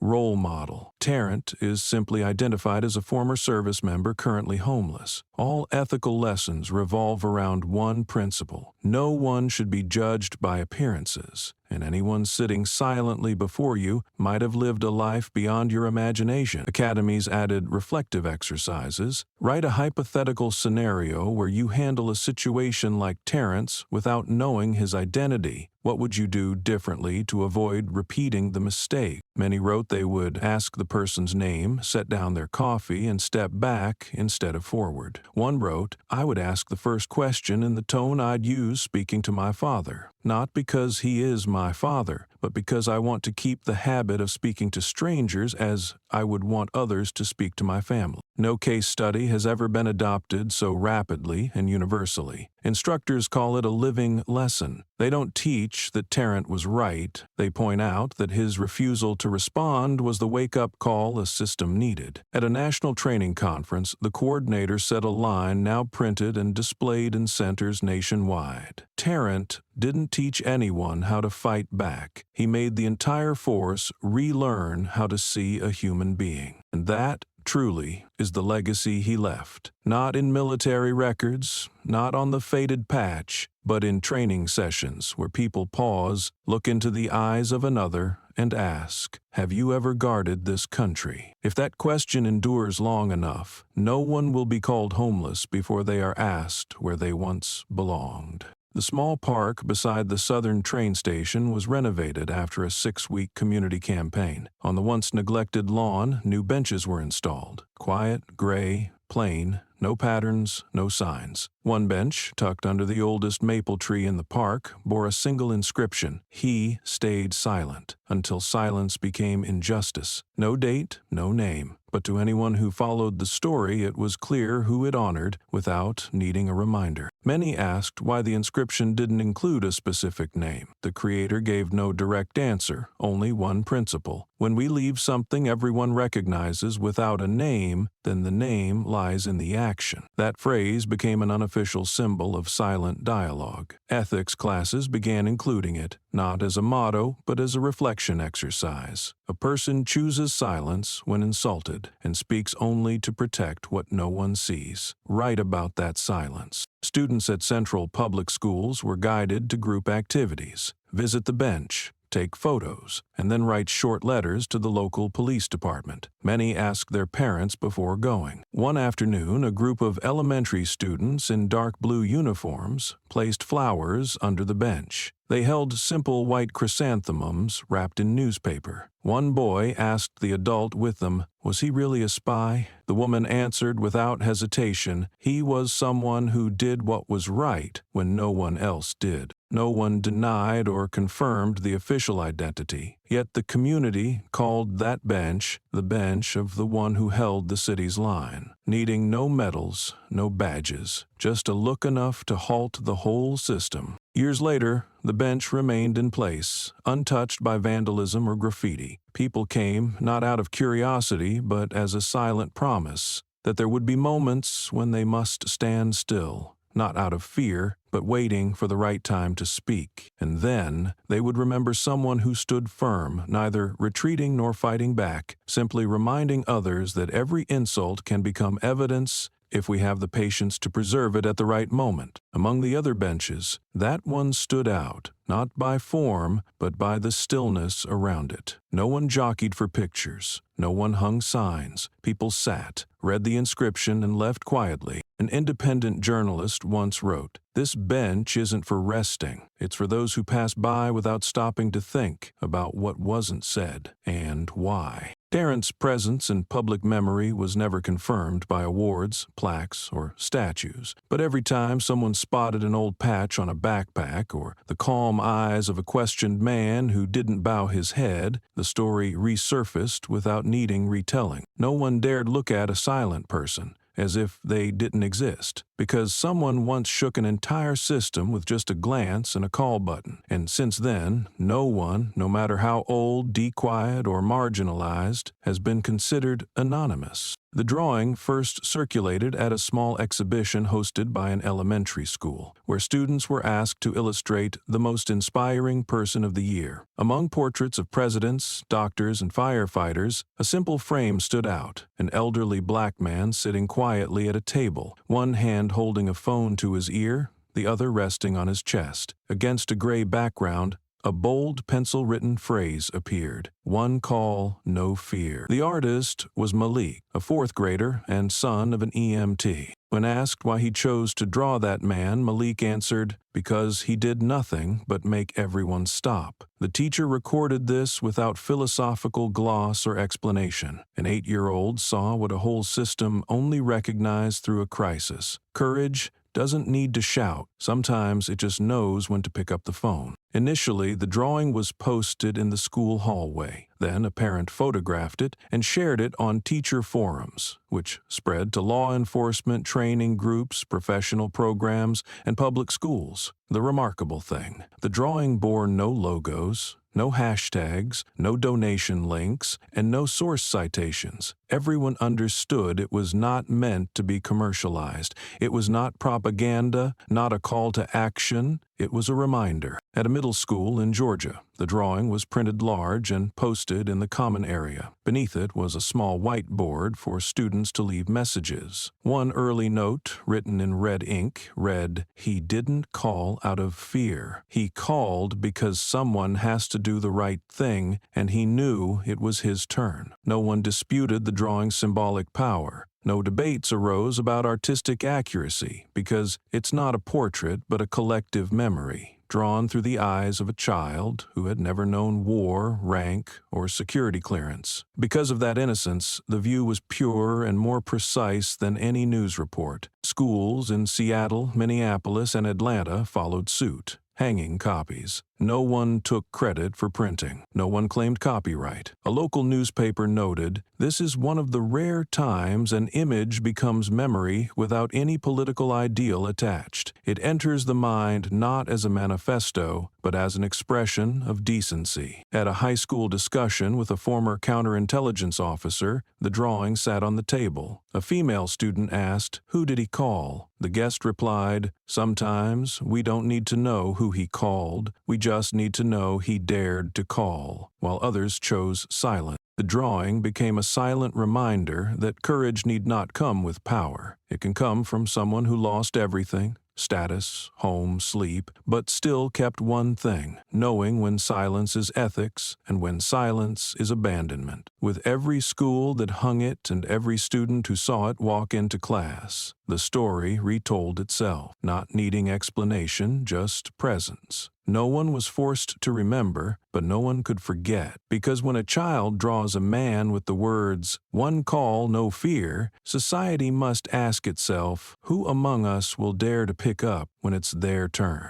The Friday morning class at the Ohio State Security Academy began with a single slide, a still from the diner's security camera, tilted angle, dim light, showing a black man sitting at a table, slightly hunched, hand resting on the table facing two police officers in a confrontational stance. No caption, no title, no names. The instructor entered silently and asked bluntly, "If you were on duty that day, would you have recognized the patch?" The room was silent. Some trainees glanced at each other, and others looked back at the screen. A young man in the front row answered first, "Probably not. I don't think I would have noticed." The instructor nodded, then continued. "So, do you think you need to see it to respect the person across from you?" This time many voices answered, "No." A female trainee added, "I hope I never have to see it to respect someone." Since the Tarrant case, many police academies incorporated the Tarrant diner scenario as a required lesson in the module Approaching Civilians of Unknown Identity, not to teach how to identify veterans, but to teach how to behave when you don't know anything. Trainees were divided into groups playing roles: officers, a homeless man, witnesses, and diner managers. After the scenario ended, the class wrote reports and personal reflections. The key lesson wasn't about guessing the man's identity, but about conduct when there is nothing to rely on. No badge, no ID, no patch. One instructor noted in the syllabus, "This lesson reminds officers that the first thing to learn isn't identification, but how not to insult someone who hasn't done anything wrong." A training center in Minnesota held an open discussion, inviting people who had experienced homelessness to share. In one session, a 65-year-old veteran sat with an old backpack before him and said, "I used to command a rapid response team. In the last 7 years, I've been kicked out of 7 stations, 2 parks, and 3 bus stops because I fell asleep or sat in the wrong place." No one asked where he served. Everyone fell silent when he continued, "I don't need people to recognize what I did. I just hope someday my kids won't have to watch me called a freeloader just because I'm too tired to explain who I am." That story was included at the end of the syllabus as an open conclusion. Respect doesn't require identity. And sometimes people don't say who they are because they've seen too many misidentified. In final exams, the question remained, if you were the officer in Tarrant's situation, what would you do differently? One trainee wrote, I wouldn't ask if he's a veteran, I'd ask if he wants coffee with me. Because sometimes, just not being seen as a burden is enough to make someone stand up. That's why the lesson is named Why We Stand Up, not for honor, rank, or rules, but because someday you might be the only one standing at the line between insult and understanding. And if you choose to stand up at the right time, you don't need to know who the other person is to know you're doing right. The class ended as the light turned ivory. The instructor didn't step to the podium as usual. He leaned on the table holding a thin file. He didn't give a closing speech, just looked around and said quietly, "The mistake isn't in identity, it's in how we assume who deserves decency."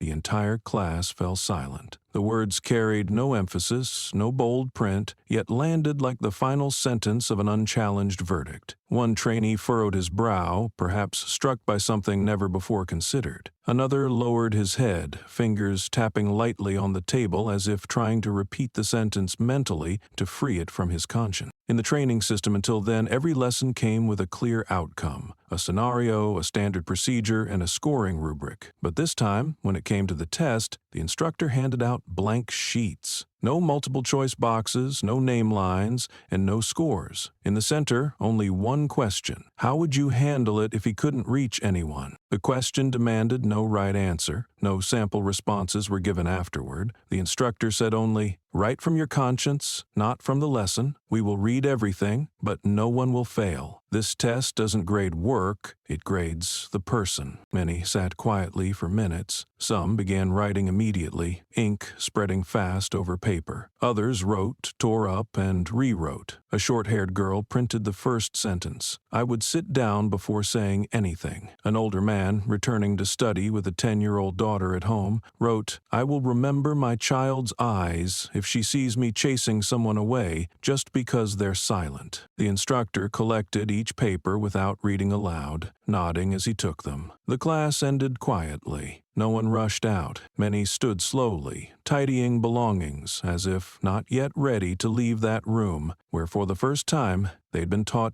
kindness needs no justification. Since then, the new training system has named the final test the silence scenario, always ending with an ungraded question. Instructors are instructed not to correct spelling or judge writing structure. They simply read and file them away, because what's taught isn't a technical response, but an attitude toward a person who says nothing and has no one standing for them. Months later, a trainee returned, asking to see his paper. The instructor nodded, pulling out a folded sheet. The trainee read his own words. "After 3 months of field work, if he can't call anyone, then I will reach out, because if I don't, no one else will." The instructor kept that paper, photocopied it, and pinned it on the back of the room. Beneath it, he added a small line. "This is why we teach this." The lesson no longer rests in textbooks, but in how we treat someone whose only presence is themselves. From that moment on, the only thing that makes an officer worthy of the badge on their chest is the ability to respect a human being, even when they have nothing to prove their worth. Because kindness does not start with procedures. It starts with the decision that no one should have to call for protection to be granted. The long-distance bus pulled out of the station at midday. In the last seat on the left sat a thin man wearing a faded baseball cap, his eyes half closed. His backpack rested at his feet with a small patch sewn on, so worn you had to look closely to recognize it. During a stop at a rest area, the driver turned and asked, "Which base were you at?" The man opened his eyes, but didn't turn his head, replying softly, "I don't remember, only the places where I couldn't sit still." No one asked more. His answer was like a layer of dust settling over the past. Not pride or burden, just a blurred feeling of places where no one let him rest long enough to close his eyes undisturbed. Everything in his voice and in what he left unsaid made others hesitate to intrude.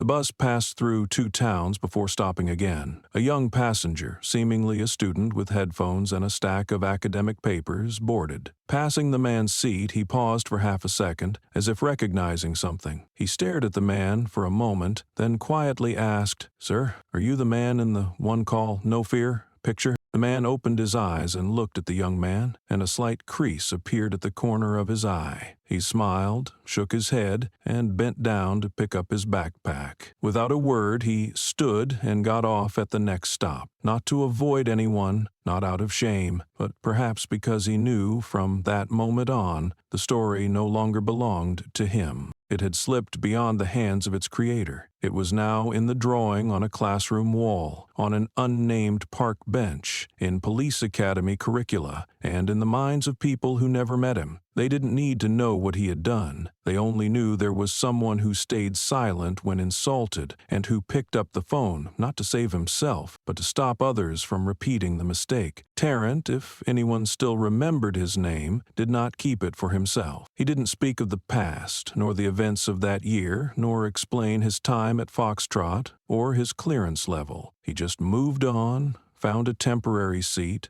drank a cup of coffee, and left before being recognized. But the story stayed behind. It was retold in classrooms he never entered, among people who never met him. It lived in the question a young officer asked before their first patrol: "Am I careful enough not to push someone away before knowing who they really are?" It echoed in children's minds, seeing a homeless man on the street, wondering, what did he do before sitting here? And so the story no longer belonged to Tarrant. It had become a mirror for an entire profession, a measure for every action beyond the law, and proof that sometimes one right act is enough for society to rewrite how it sees itself. Tarrant didn't stand before the public as a hero. He got off before anyone could thank him, because he understood that what's worth keeping isn't titles or badges, but actions that make people stop and think, "Next time, I'll do it differently." And sometimes, like that afternoon on the bus, the right thing to do is to leave when it's time for others to carry the story forward. The bus kept rolling. No one on board spoke, and no one looked back where he had gotten off. There was something in the way he rose, quiet, resolute, but not bitter, that held every question tight in their throats. The young man noticed he still sat silently, eyes fixed on the window, headphones loose as if the music had stopped long ago. He said nothing more. No one mentioned the man's identity. They simply stayed seated, letting the silence guide them. At the next stop, a middle-aged woman stood, walked to the empty seat he'd just left, and set down a paper coffee cup without explanation. Written on the lid in marker were 3 words: "Still our seat." No one asked why she did it, and she didn't look back. The coffee stayed there until the final stop, tilting slightly whenever the bus turned right,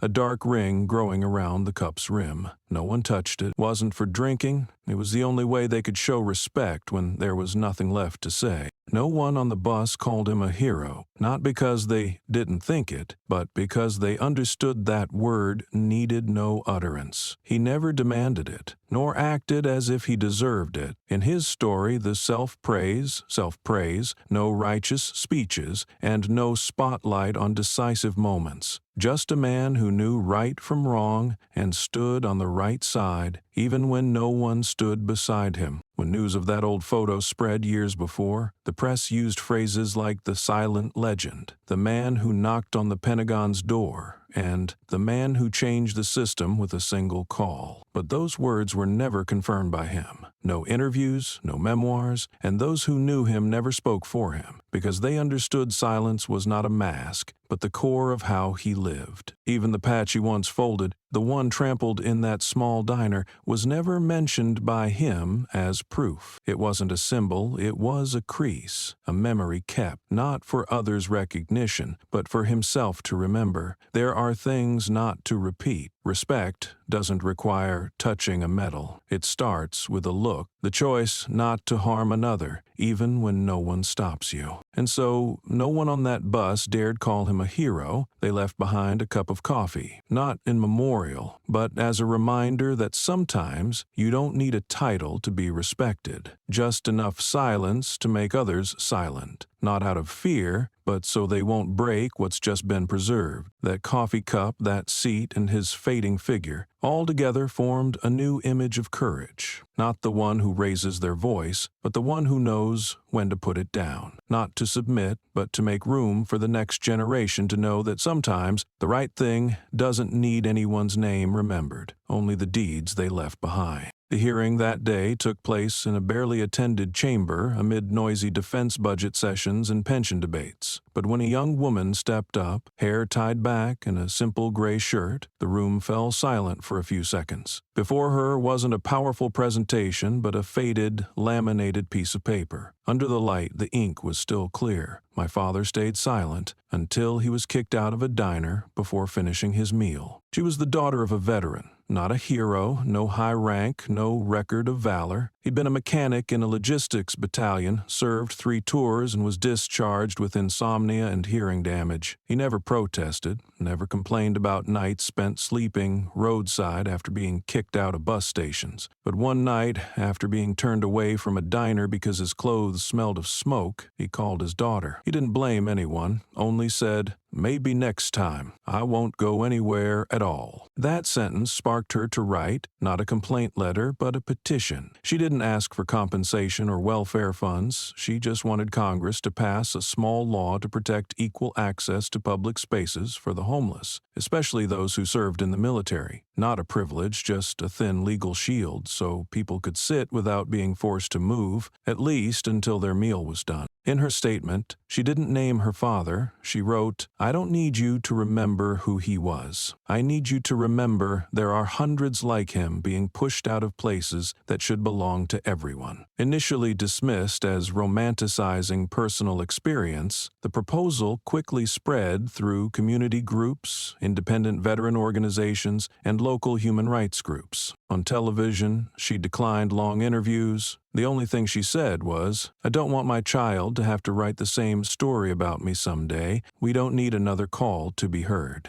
Thus, the No More Calls campaign was born. No logo, no official spokesperson, just thousands of small signs in parks, bus stops, and diners, all bearing the same line: "Don't wait for someone to call. Act as if everyone deserves to stay seated." A group of Vermont law students drafted a policy summary proposing amendments to civil conduct laws. They didn't cite military rights, but leaned on a more fundamental principle: non-discrimination based on residency status. From a personal story, it turned into a federally influential legal reform. Some cities began pilot programs, placing decals on public space entrances reading, "Fair Access Zone. No one may be removed based on appearance." Security staff training added new content on identifying biased behavior rooted in unconscious prejudice, behavior that had pushed countless people from seats, counters, and waiting halls. When the law was passed in the first state, there was no celebration, just a shared photo. A man sitting at a wooden table, phone in hand, gaze not bitter but deep. Below, his daughter's words read, "My father didn't need anyone to call for him, but I don't want any other father to have to dial again." From then on, any forced removal or expulsion of homeless people from public spaces without just cause was deemed a civil rights violation. With each prevented incident, a simple phrase was repeated: "No one should have to call once more, just to be treated like a human being." The young woman's letter was read at the end of the hearing, not with the pomp of a political speech, but printed as internal documents and circulated through legislative offices. The neat lines avoided strong language or repeated legal arguments, focusing on one thing only: "I don't want anyone to have to call foxtrot just to be allowed to sit. I want them to have the right to sit because they are human." That was both the conclusion and the beginning. For years, too many regulations were cited to justify coercing homeless people out of public places. But that phrase required no rebuttal, because it touched on an undeniable truth: the right to exist without suspicion just because you don't look clean enough, or because you sit alone too long without ordering. Since Terrence's story, society seemed ready to hear again what it always knew. Kindness should have no conditions. The very next week, the first draft of the Foxtrot Act was submitted to the Civil Rights and Community Affairs Subcommittee. There was no debate, no calls for delayed votes, no demands to redefine terms. The act didn't mention Foxtrot as an agency, but as a principle. Any removal of a person from public space based on personal judgment without a specific violation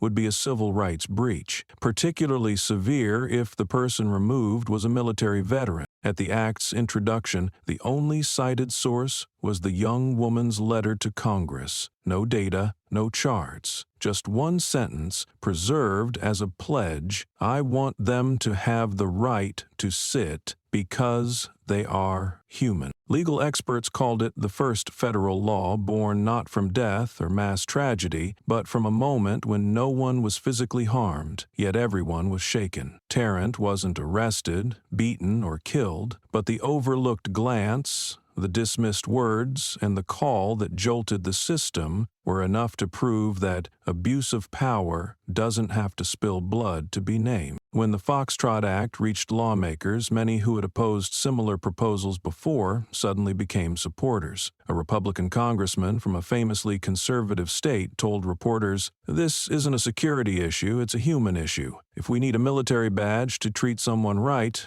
maybe we've forgotten what makes this a free country." The law passed faster than anyone expected, not because of political pressure, but because no one had any reason to object. For the first time in years, community advocates didn't have to protest or fast to be heard. They only needed one clear statement and a man no longer there to claim credit. Since the Foxtrot Act's enactment, signs have been removed from many diners, those bans on loitering, sleeping, sitting too long without buying. Instead, some places post small, self-designed, voluntary signs reading, "Everyone here has a reason, and every reason deserves to be heard." Tarrant's name is no longer mentioned in meetings. But Foxtrot, the once secret communication code, has become a symbol for something previously unwritten in law. Respect is not a reward, it is the starting point, and no one should have to call anywhere just to be allowed to sit quiet. That afternoon, in the backyard of a small nursing home in Northern Virginia, Miles Tarrant sat silently across from an old friend. Amid the rustling pines and the soft footsteps of a nurse on the concrete floor, the conversation began with a question free of accusation. "Aren't you angry?" Tarrant looked up, slightly furrowing his brow, as if to listen more closely, then answered without hesitation, "Anger only makes me remember what I once wanted to forget." The reply made his friend still. Perhaps he understood that at that age, in that place, anger was no longer a choice. It was a pull backward, dragging memories back, pain from its sleep, pulling oneself into a swamp of the irreversible. After a pause, the friend asked again, softer this time, almost hesitantly, "Why did you call Foxtrot, then?" Tarrant gazed toward the trees where the fading light shimmered and slowly replied, "Because I needed to prove not everyone with a gun has the right." His voice was almost lost among the leaves and the distant wail of an ambulance leaving the gate, but his friend heard clearly, and he knew that wasn't a boast, but a line drawn where force must stop and respect must begin. Tarrant didn't recount the call's details, mention the intervention, or speak of consequences. What happened was clear enough, no need to replay it as evidence. What mattered was why he needed to act then, with two people who should have protected him instead of threatening him. He didn't regret calling, nor was he proud. The call wasn't to win, it was to stop something wrong and to teach anyone who had done it again. And when he pressed the call button, his hand never trembled, not because he wasn't afraid, but because he didn't hesitate. I've passed the days when a wrong decision could mean someone never comes back. So when I pressed that button, I knew I was taking responsibility for all those who might not be able to call, he continued, his voice low, almost a message for the next generation. His friend nodded but said nothing. Sometimes understanding needs no words, just sitting quietly, letting those words sink into the ground, spread over the porch, imprinting memories like an invisible vow. On the wooden table between them sat a cup of tea, still warm. Tarrant's hand rested lightly on the handle, knuckles visible. The veins on that hand had once held a gun, signed secret documents, gripped the wounded on the battlefield, and now held only a paper cup, as if holding on to a piece of the world's order. Silence,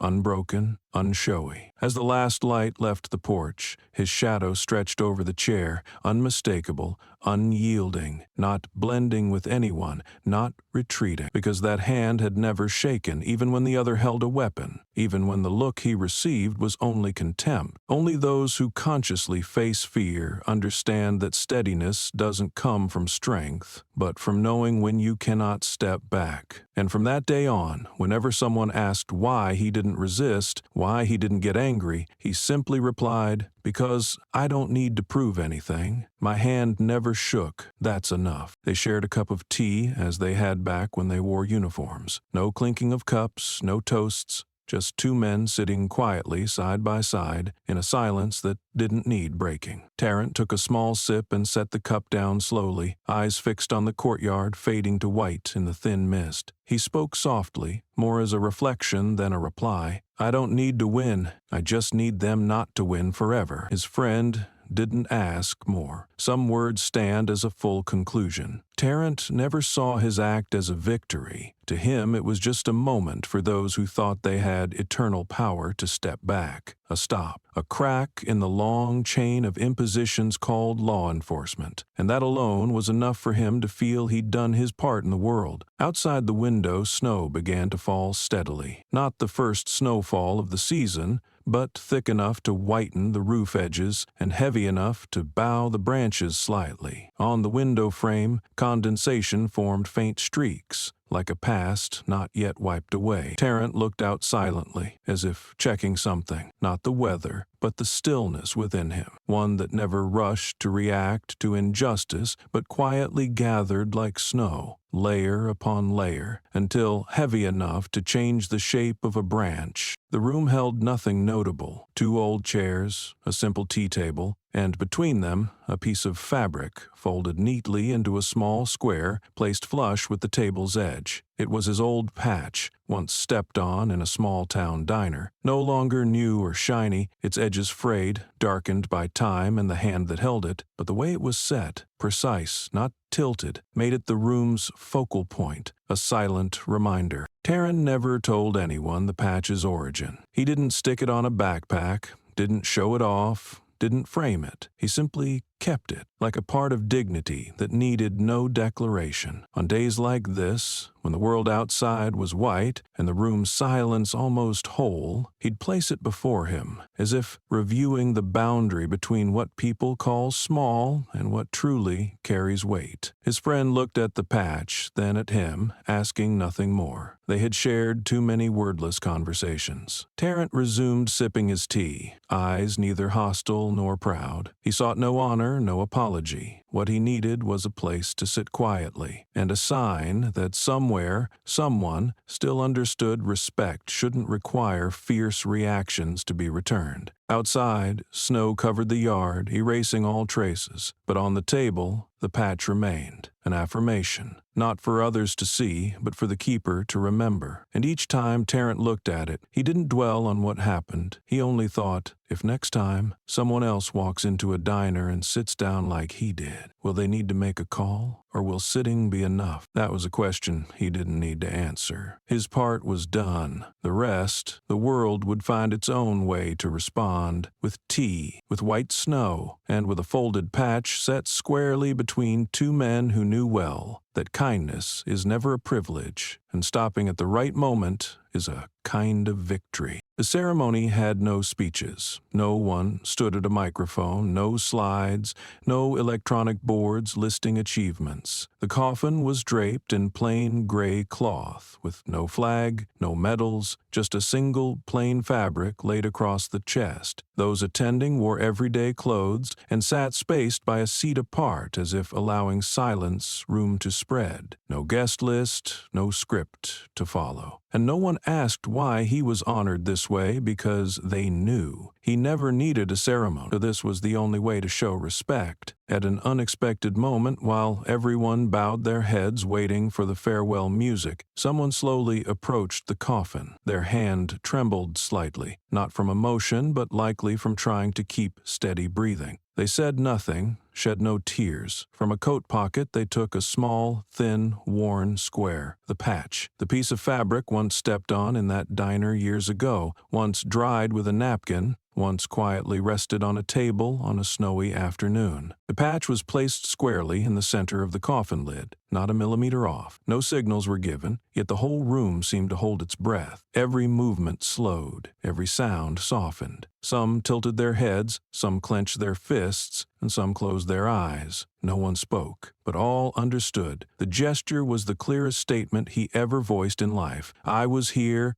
I endured, but I did not fall. Near the third row stood a foxtrot officer, uniform pristine, badge small, nameplate unclear beneath a long coat. He didn't move at all ceremony. Only when the patch was placed on the coffin did he take a step forward, then stop. No nod, no salute. He pulled from an inside pocket a simple phone, no apps, no rear camera, a device used only for special internal communications. He raised the phone to his ear. No call was made, no connection was established, and no greeting was spoken, just a gesture, listening to the silent line, knowing no signal remained. He stayed still for seconds, then put the phone away and returned to his seat. No explanation, no bow, just silence, as if sending an old-fashioned farewell from someone who learned to speak without opening his mouth. That gesture spread among a very small circle. Those who knew Tarrant through Foxtrot's inner circles or unpublished files. They didn't recount his achievements or share photos. They remembered how he delivered a single, timely sentence that made a whole system pause. To them, Tarrant was not a hero. He was the standard-bearer, the one who made abusers of power rethink before taking another step. The ceremony ended without anyone announcing it. The first to stand bowed and left quietly. The second followed. By the 10th, no one recalled who led and who followed. The whole room left in sync, as if the space itself had learned the lesson he left behind. To leave at the right moment, unnoticed, yet enough to make those remaining wonder, next time someone like him appears, what will we do? The patch remained on the coffin. No one removed it. No one took it home. It no longer needed to be returned anywhere, because this time he had walked the full path, and there was no need to call anyone else. Those left behind knew they needed to speak, not for him, but because he had held silence at the right moment, teaching them that not all strength comes from shouting. Sometimes it begins with a nod, or a call that doesn't need answering. A child stood near the last row, wearing a coat too big, holding his mother, but his eyes were fixed on the coffin. As people began to leave, he tugged gently at his mother's sleeve, then turned to an elderly veteran nearby, badge gleaming on his chest, and whispered, "Did he ever fight?"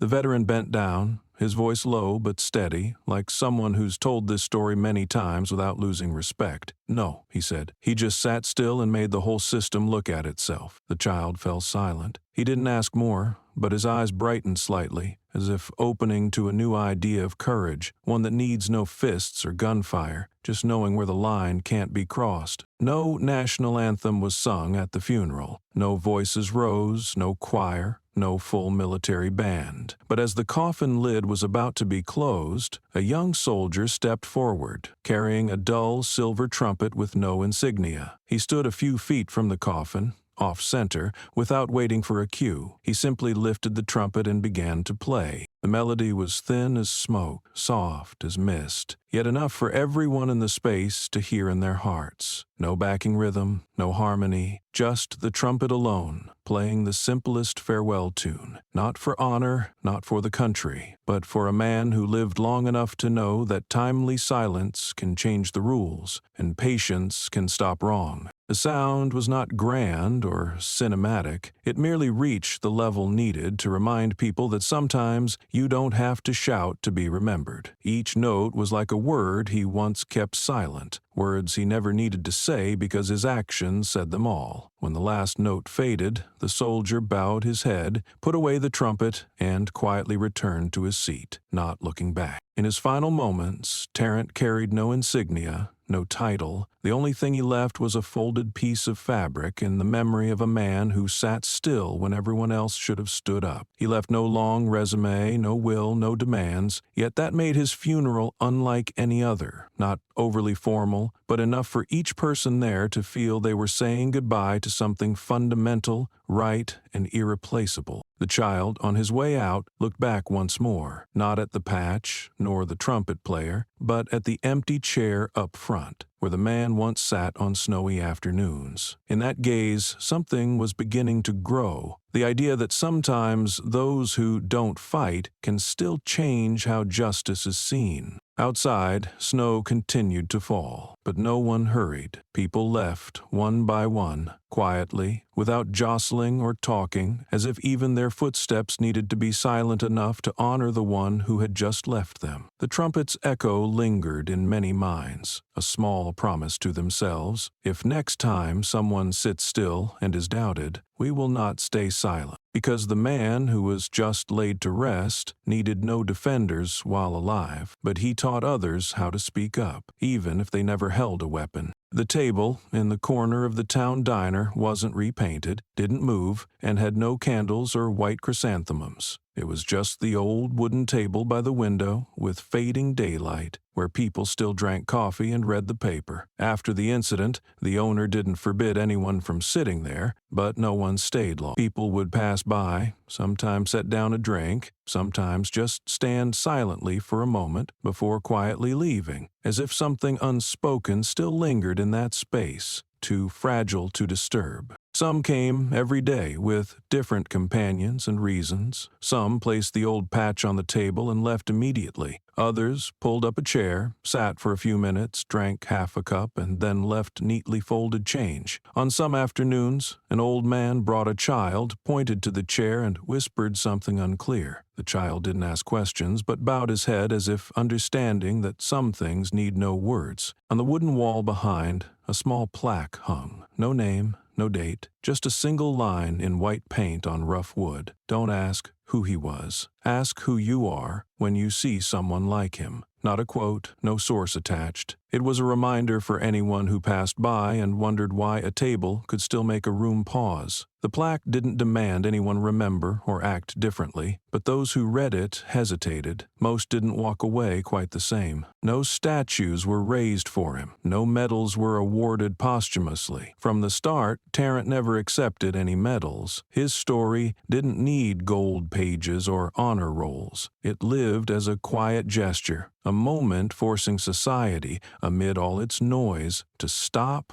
and see itself clearly. In a high school class on the east side, a teacher projected a photo of the table. No explanation, no retelling of events. She only asked, "What do you think this means?" A student raised his hand. "It means, instead of asking how much someone deserves, ask how you'd treat someone who isn't like you." The class fell silent. The teacher nodded and moved on without another word. The photo stayed on the screen, a backdrop for what followed. But no student looked at the lesson title. They kept looking at the table, and a line that touched something deeper than any textbook could teach. At a year-end press conference, a reporter asked a Foxtrot official about what haunted him most during his term. He answered, "We once had a list of over 30,000 veterans, forgotten after service. It wasn't until one person called that we realized some are never recognized, until they bring the whole system down with their quiet presence." Tarrant's story was no longer just a file.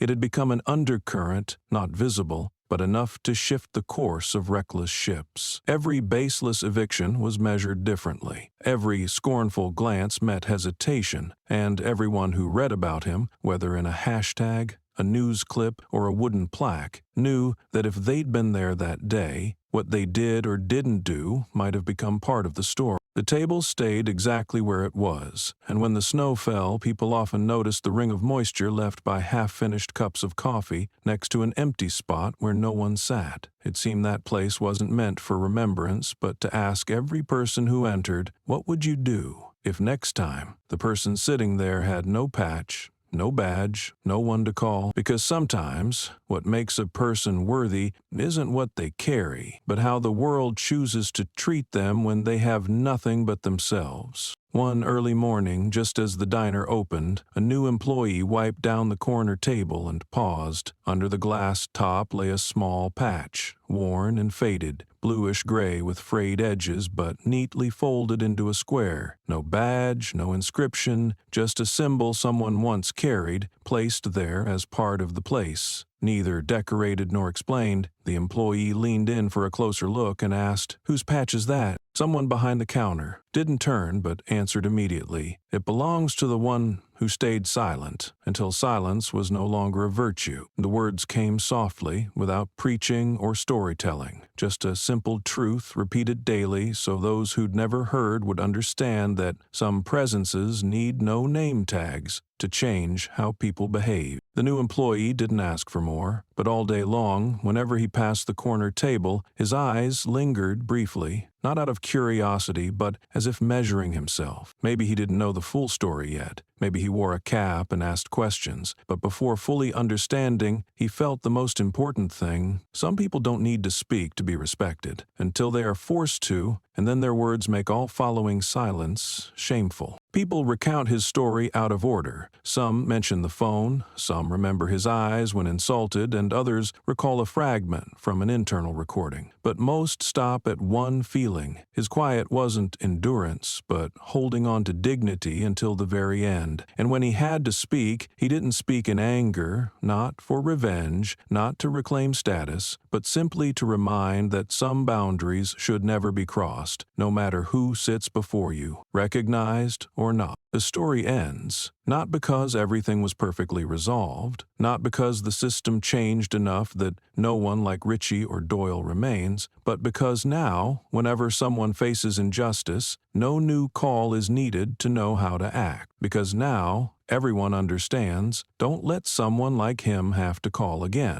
During a spring training session, the instructor only shows a photo of the table and the patch. No title, no timeline. He asks the students to write down what they feel when looking at the image. Most don't sign their names. But in those brief lines are all kinds of reactions: confusion, shame, resolve. One student writes, "I used to think silence was safe, but today I realize sometimes silence means siding with wrong." No further events are needed, no additional characters. What he left wasn't a lesson anyone would note down, but an unavoidable feeling when thinking about it happening again, to someone else, at another diner, and a call this time that maybe no one answers. The patch remains there. The coffee shop corner is still visible, people still come, eat, and talk, but that small corner stands as a powerful void, reminding everyone in the room to rethink themselves. And each person, once knowing the patch's meaning, understands. Some don't have to stand up to make a whole room bow. They just have to stay silent at the right time and, when needed, speak with the calmest fearlessness to show the world that dignity isn't negotiable. Miles Tarrant walked into the small diner like anyone else who had been there before, needing no introduction, expecting no one to recognize him. A veteran living quietly, his old patch folded and kept close as part of his inner discipline. But what made his story a landmark moment in society's consciousness wasn't his battle history, but the moment he sat silently, facing insults, not with anger but with an inviolable presence. In what seemed an unchangeable order, two town cops, Richie Hale and Doyle Beck, approached him with ingrained hostility, prejudice, and contempt. To them, Tarrant was just a homeless black man sitting in the wrong place. They needed no proof. They acted on the default assumption of authority. Then the phone was lifted, not to ask for help, but to report. That call wasn't loud or dramatic, yet it triggered a chain reaction that toppled their careers before they understood what they had touched. Tarrant had once served in counterintelligence, guarding borders with decisions no one knew about. He chose silence, not out of weakness, but because he believed kindness should be the default. Only when humiliation crossed dignity's limits did he force society to reconsider, not by fighting back, but by fully existing. A man who threatened no one, needed no defense, yet made the whole system pause because it had been wrong to him. The story didn't end with 2 officers suspended or Tarrant's identity verified and spreading online. It lived on in every witnessing eye, every comment, every shared video, every question from the next generation. People didn't see him as an icon to worship, but as a lesson on how to live, how to face wrongful power, and how courage doesn't need weapons. The greatest lesson came not from shifting power, but from how Tarrant held everything in silence. He didn't need to win. He just needed others to know they couldn't keep winning by forcing silence on the overlooked. From a hated table, a movement for change began. Police training programs were adjusted, policies to protect homeless veterans were drafted, and the image of a black man sitting quietly with a folded patch on the table became a moral symbol for public service. His funeral had no speeches, no songs, just one person, his placing the patch on the coffin lid, a foxtrot soldier raising a phone to his ear in farewell, a child asking, "Did he fight?" And the answer, he just sat still and made the whole system reflect on itself. Since then, that old diner table became a place no one sat at for long. A small plaque was carved with the words, "Don't ask who he was, ask who you are when you see someone like him." Tarrant left as he lived, quietly, expecting nothing in return. But that silence forced society to ask again. If next time the insulted one has no patch, no one to call, will anyone stand up? His story isn't a hero's anthem, but a wake-up call to self-respect in every small action. And if he left one legacy, it was this awareness. Justice doesn't start with identity, but with how we treat a person in no one knows who they are.